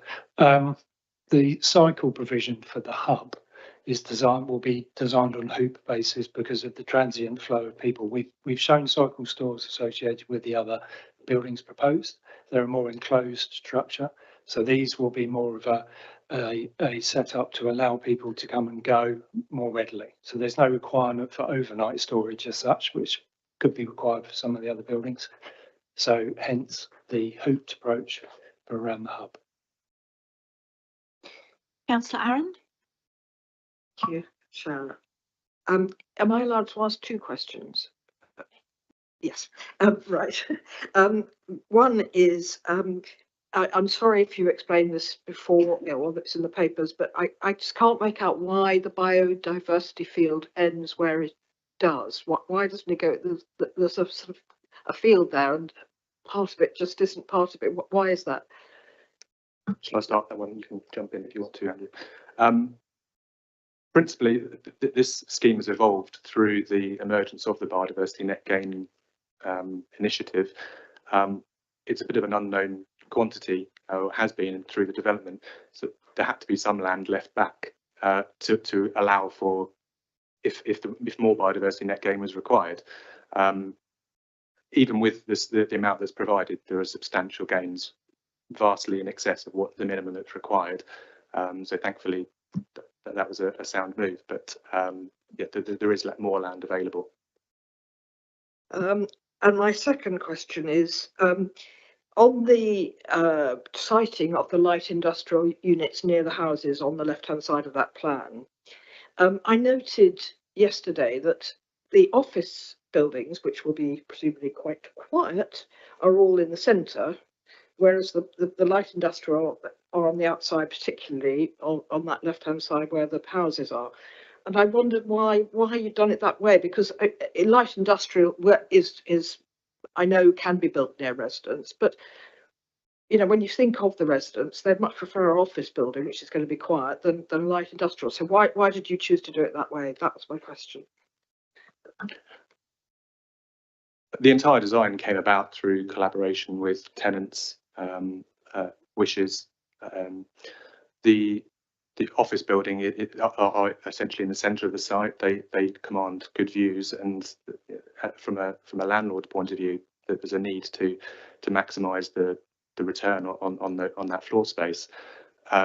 Turning to the light industrial buildings along that boundary, they are positioned like that to turn their back on the residential area, so any noise generated is projected into the site. If they were moved further away, the likelihood is that the openings would be facing the residential area, and therefore they would be exposed to any noise, even though they are compatible with the residential use. There would be probably a greater impact. In addition to that, in a in deference to the residential areas, the elevations facing the residential areas have been clad in timber, so they'll weather naturally rather than the metal clad buildings that the others are. They're clad in timber and they will have green roofs. So quite substantial efforts have been made to accommodate the residents' concerns, including they've been moved another 10 or 15 metres away from where they started. Thank you. Councillor Cunningham and then Councillor Lamy. Thank you, Chair. We read about the proposed development will make provision for up to 373 car parking spaces and 360 jobs. Can you tell me if that is the development we're talking about now today, this particular aspect of part of the development, or does those jobs relate to the entire thing once built out? And secondly, I'll come to the second one in a minute. We'll answer the first one first. Thank you, Councillor. The jobs created, 360, is entirely coming out of this development. So there are currently 100 jobs on site. However, I did write this down. I think 30 jobs come from the feed mill, which will be relocated to its new site.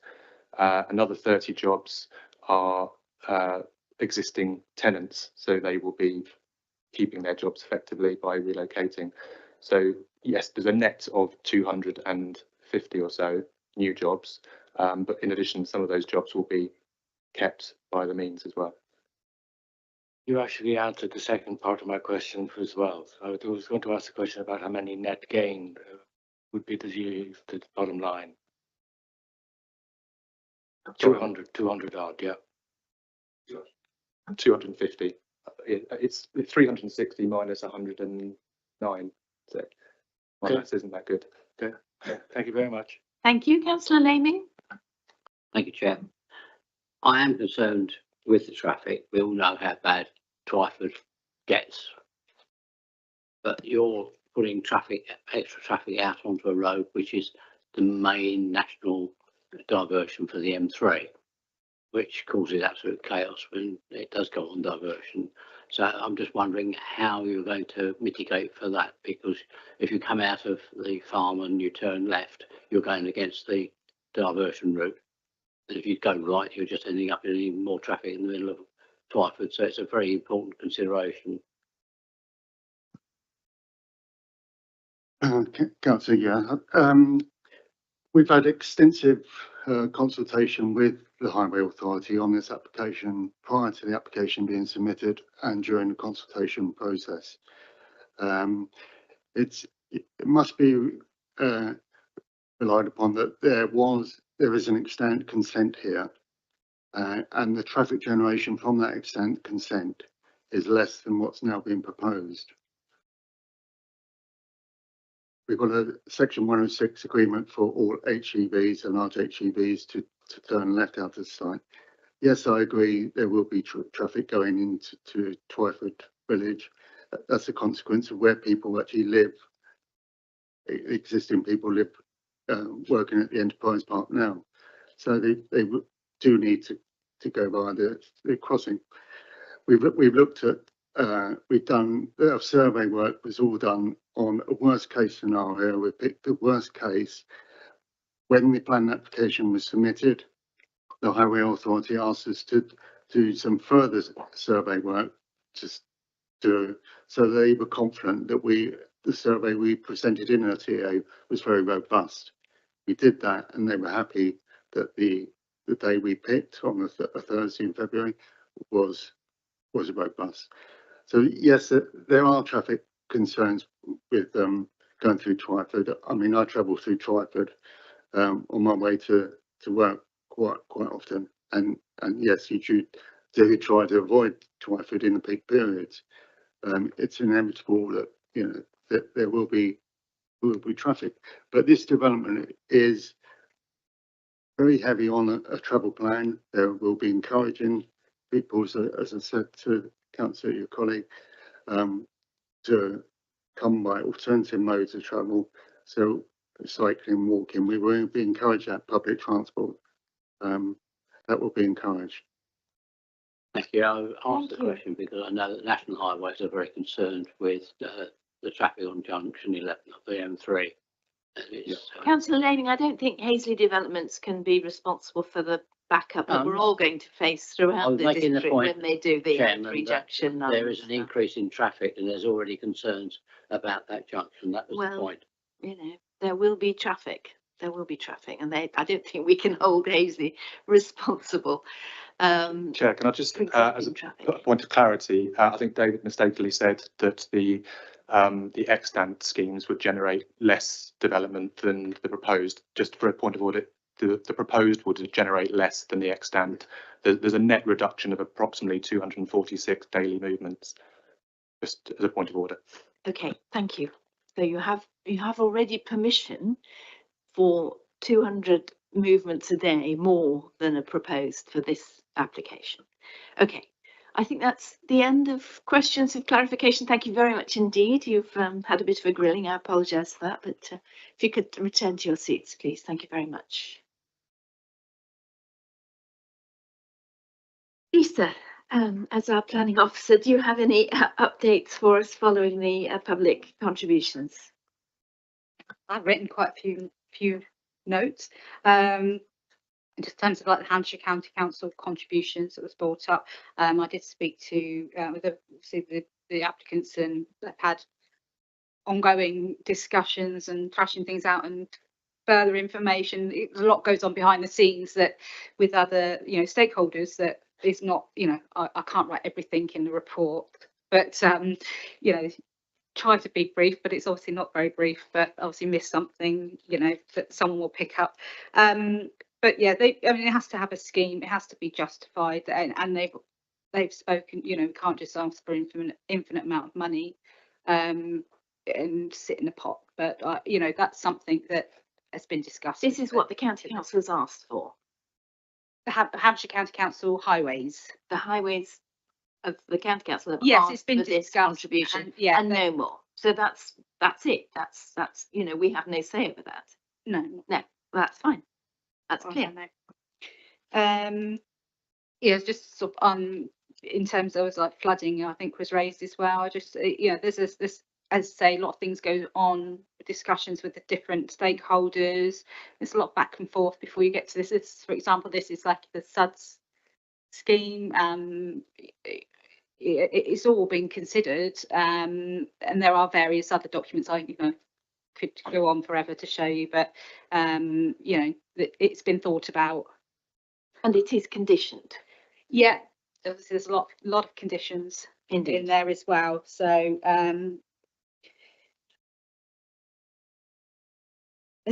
what else was there?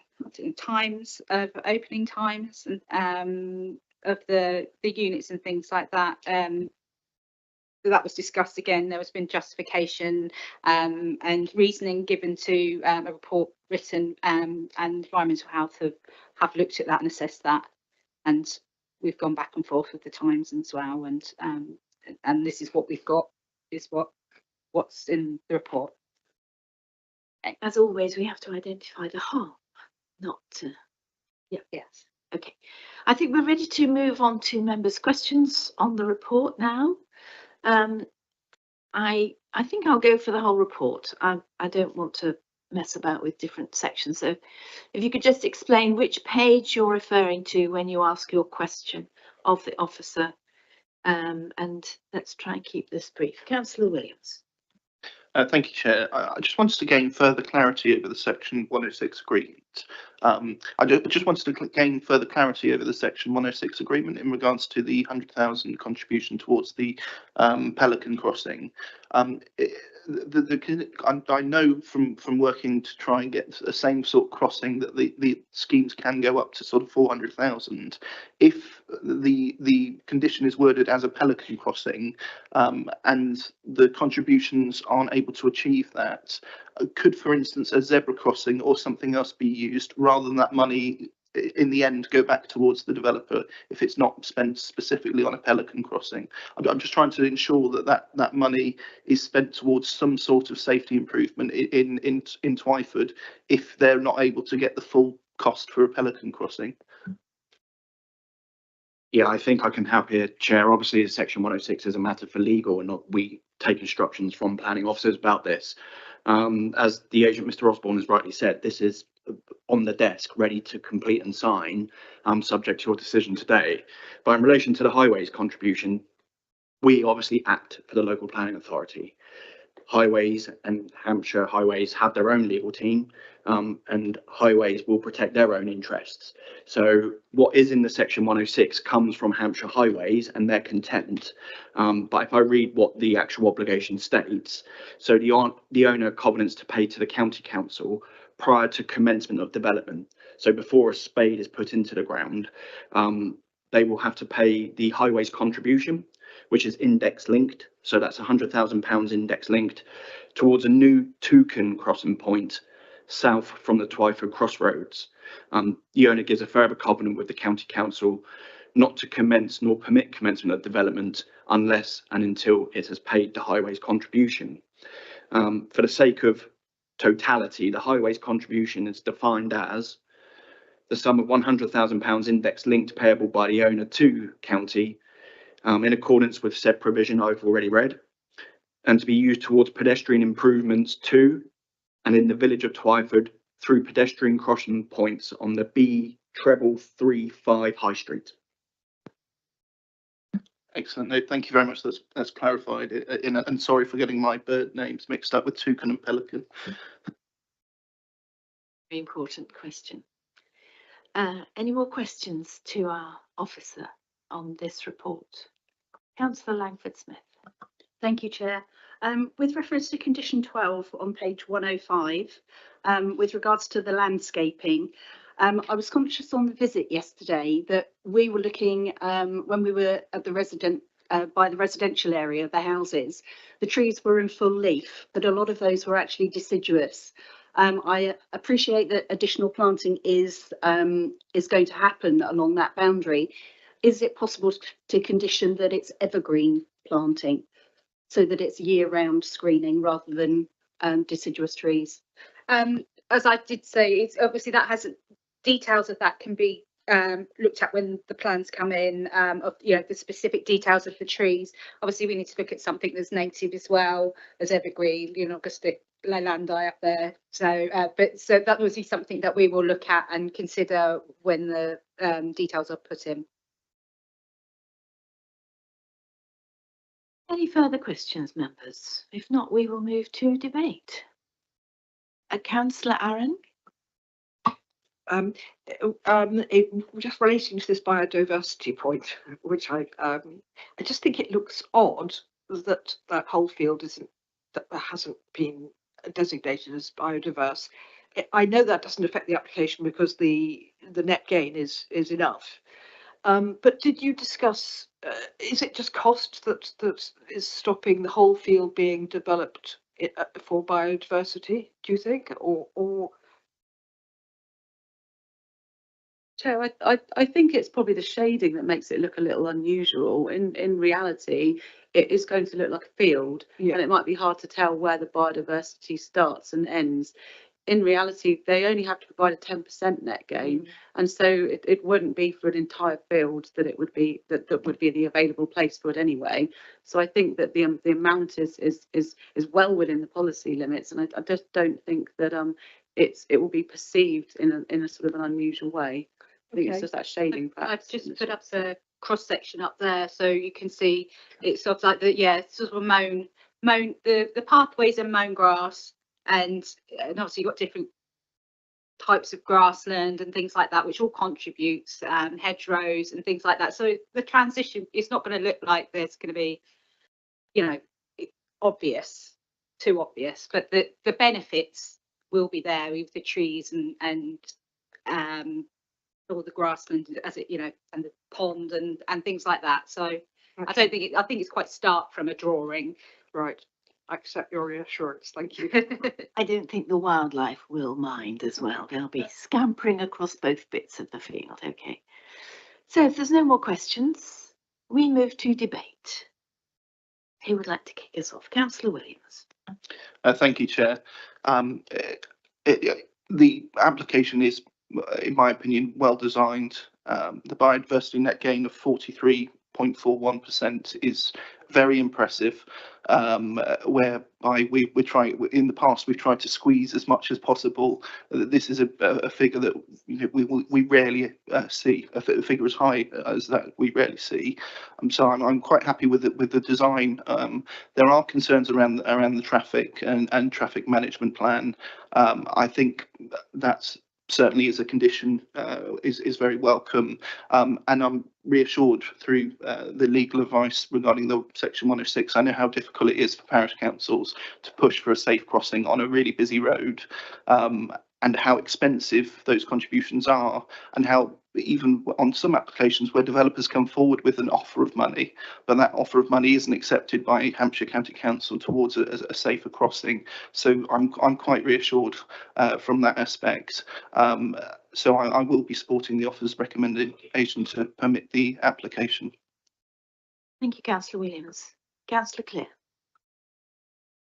Thank you, Chair, and I'm sorry I couldn't make the site visit yesterday, but I can assure you, having travelled that way many a time, I know where the site is well, and thank you.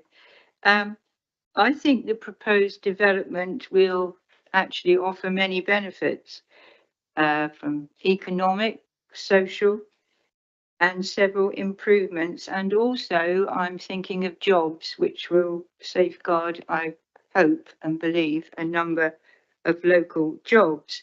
Visual amenity is important to residents, and I feel that this has been covered with the planting of several trees.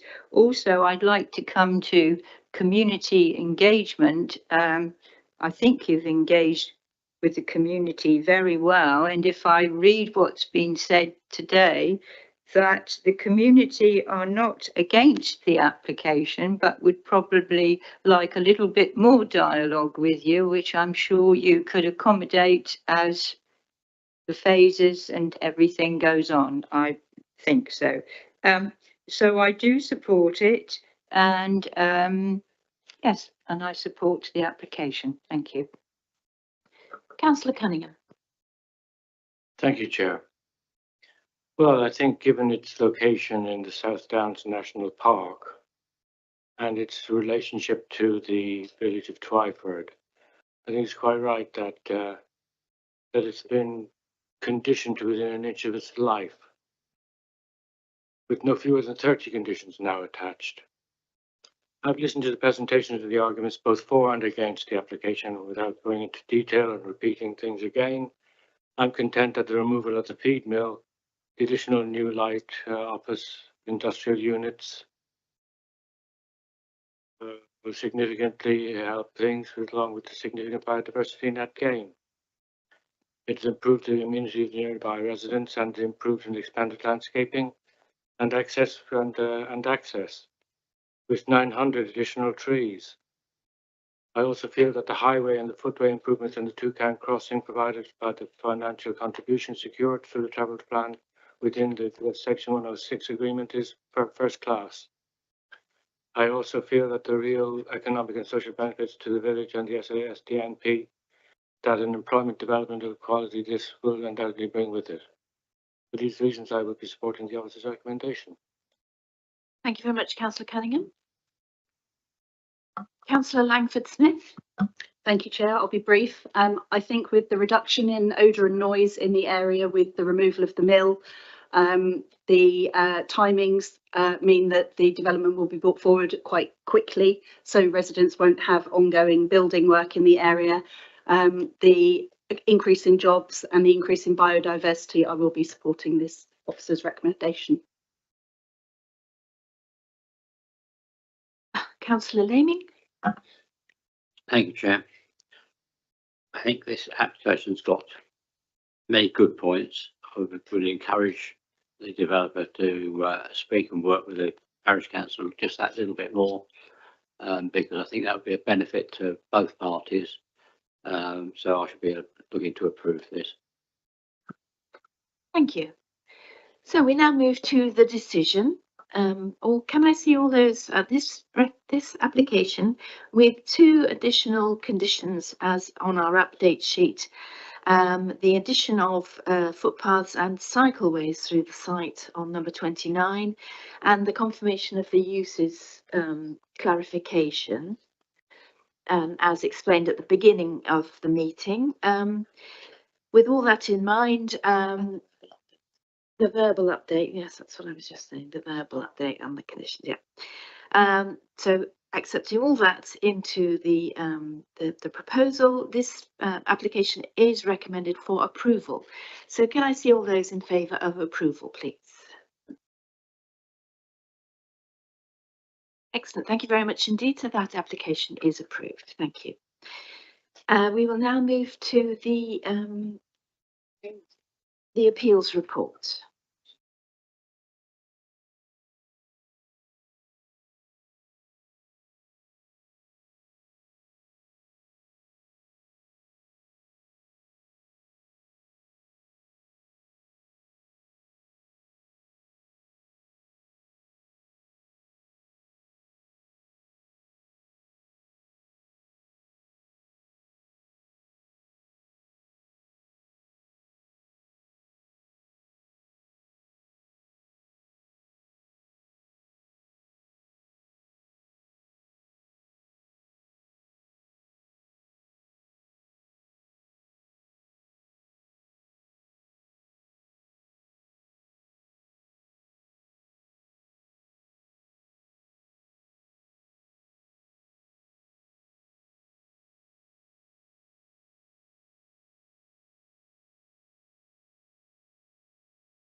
Really modern, and so that took a long time for that application to come to committee because of the difficulty of trying to get the right design on that.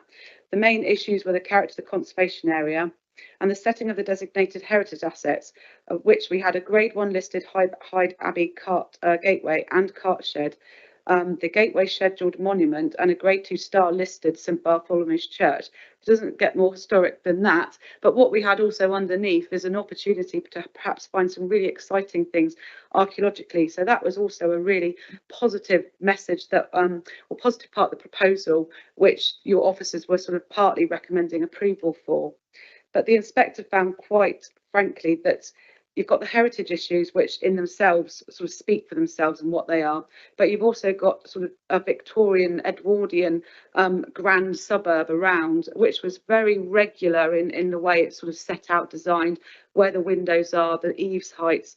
And overall, he found that those defining qualities and the articulation and the architectural detailing were just so at odds with this contemporary building with the rest of that environment. That was really compelling in the inspector dismissing it, and that's also what members were found to be, you know, a failing of the planning application as well. I think the officers was wanting to be slightly more permissive in trying to, or looking at it as an opportunity site, because it was at the end of the street, and thinking that there was public benefit to allowing this as well. But that was a good sort of very robust decision of the committee, and very strong reasons why the inspector did dismiss that as well. Anything else to say on that? What was interesting, there was 111 objections. That was quite high on that one, actually. So that was quite compelling, I think, with members. But the City of Winchester Trust, because there'd been quite a lot of engagement, they were kind of okay with it. So that's quite interesting too, I thought. Okay, moving through the rest of the report, which were all delegated decisions. we had Mulberry House, and that's quite interesting because the key issue there was that it was in a designation as an ancient woodland and in its buffer zone as well, and also which would have a biodiversity importance, ancient woodland being an irreplaceable resource and habitat. But because there had been existing buildings in that area and there weren't actually trees, the inspector didn't find that there was harm in itself from the development of a new annex and garage building. So the fact that it was just in that designation wasn't enough to uphold that appeal or dismiss that appeal, which was contrary to your officer's recommendation and refusal, because the appeal was allowed in that case. There's 2 prior approvals, both for agricultural buildings converted into dwellings. The first one, these never come to committee actually, because in the constitution they've got 56-day tight deadline, and so for that reason it's not in the constitution. So all of those ones are delegated to us, but you might hear about them generally, and it all sort of breaks down into sort of legal tests of whether it's permitted development or not. In one of the cases, it's about whether it was solely used as an agricultural unit in an agricultural establishment, and further evidence came to light during the course of the appeal on that, but it was dismissed. And the other one, the inspector found that overall a 16% rebuild was kind of tantamount to being conversion, and therefore it complied with the requirement to convert rather than rebuild as part of the prior approval. So that appeal was allowed in that case. We get quite a few equestrian applications coming to committee. So the one in respect of Oakview Stables, that was to change a planning condition, and also which restricted movable field shelters on the site, and also to extend the number of horses that can be kept. It was only from 4 to 6. However, they also wanted to breed and stud the horses, which could have ended up with quite a lot of foals and all that sort of business activity. It was found there was no additional need for to have more movable field shelters, but the inspector found that it did affect the character, and so that appeal was dismissed. So you do get some equestrian ones that come to site. So the inspector was quite strong in his arguments there for what seemingly didn't look that much of a problem, but although we did refuse it initially. And then the last one I would go through is an application at the old smithy. It's on page 187. That's a change of use from an ancillary outbuilding for residential storage to a new dwelling, and that's of interest because you do get applications that come with a principal argument of our Part 1 local plan, MTRA4, which restricts all new housing in the countryside. This also was tested under MTRA 3, which is looking at undefined settlement boundaries, so in the countryside, but they are known as settlements, so some infill development can be allowed. So those applications do come to committee fairly regularly. This one was in East Stratton, and that appeal was dismissed in agreeing with the officers, as it wasn't found to be infilling. There was no built form that pre-existed either side, so that couldn't be infilling, and there was no continuously built up frontage, which is 2-part policy, which requires that to happen. It was also harmful to the conservation area and at odds with the prevailing character of the area. So that's a sort of summary of some of those more simple ones. And if I can ask you, Dan, to just keep it simple with these very difficult public inquiries, one of which Dan was the lead barrister on, and also then led our external barristers on the other one. So he's very involved in those. So members, this looks at page 188 and 189 of your report. The first one deals with a site known as the Meadows, Blanchard Wells, and an extension to a builder's yard. So it, if you can imagine, already had extant permission for a builder's yard, and what effectively happened is they pushed into the countryside further. So to extend the storage of the builder's yard into the countryside. There was a retrospective application made to legitimise and regularise that push into the countryside. That was refused. So as a result of that, you will then see on page 189 the subsequent enforcement notice. So if a retrospective application is refused, it puts the council in a position as to whether or not they wish to do something about it. Enforcement is discretionary. It's not mandatory. So we don't have to enforce as a matter of law. It's a discretionary power. It was decided in this particular instance that we would serve an enforcement notice because it effectively doubled the size of the builder's yard by pushing it into the countryside. At appeal, it went to inquiry, which involves barristers, 3 to 4 day public inquiry. Effectively, what was argued in response to the enforcement notice was that this particular site was immune. Now, you may have heard about the 10-year rule, 4-year rule.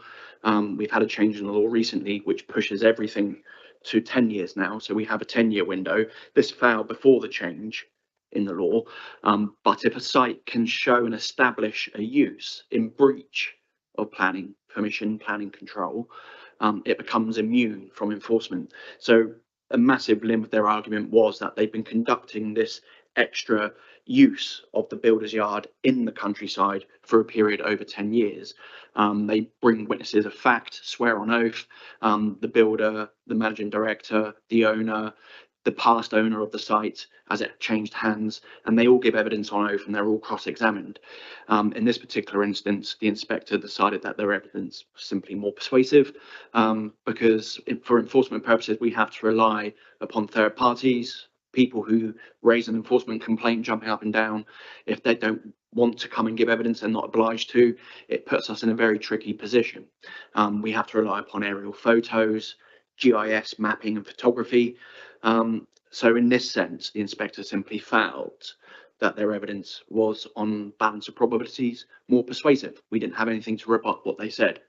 So you'll see at page 189, the appeal was allowed, the enforcement notice was quashed, because that's been going on for a period in over 10 years. So that site is now effectively regularised. It's dealt with. It's something that we don't need to worry about anymore, unless, of course, there's another push into the countryside. So that's Blanchard Wales site land at the Meadows, Forester Road in Soberton Heath. The other one was in relation to Skylark Golf and Country Club, which has been in the news a little bit, wanting to diversify.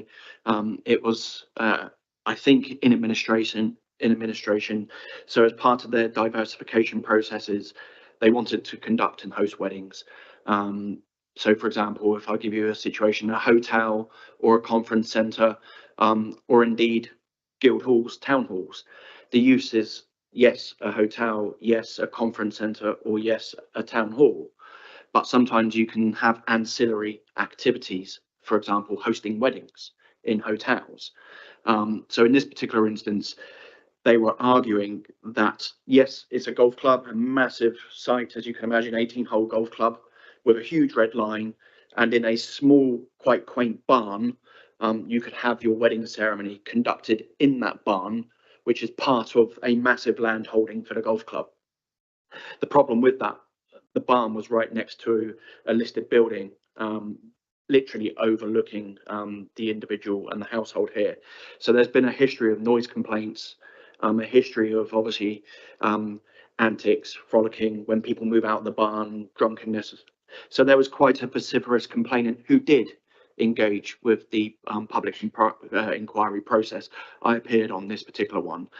The problem we had during the life of this appeal was the applicant only drew the red line around the small barn.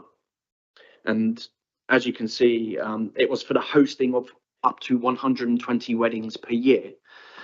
Now, it was decided at the inquiry that we could probably meet a compromise position here, in the sense that the inspector had problems with, you have the ceremony in this barn, but then you would move to the golf clubhouse for the reception.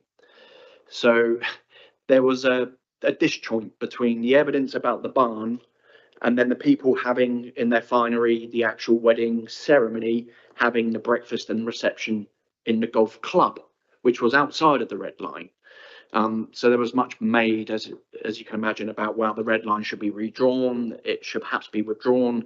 But the compromise position felt in this particular instance was we could see a path through without costs being awarded on either side.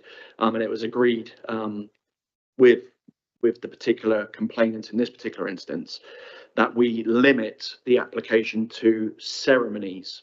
So ceremonies in that red line site for up to 120 per year, and we excluded receptions, so not receptions. So only in that barn, which was adjacent to that property, could there now be ceremonies, not receptions.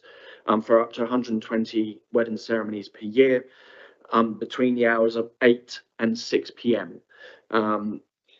Consisting of no more than one ceremony per day, with a maximum of 90 guests. So we've locked it quite down in terms of what is lawful, and it was a compromise position, as I say, instead of having a 3 or 4 day inquiry, going through a lot of evidence about the use, having to put a third party individual on the witness stand as well, and he and the household themselves were quite happy with that position.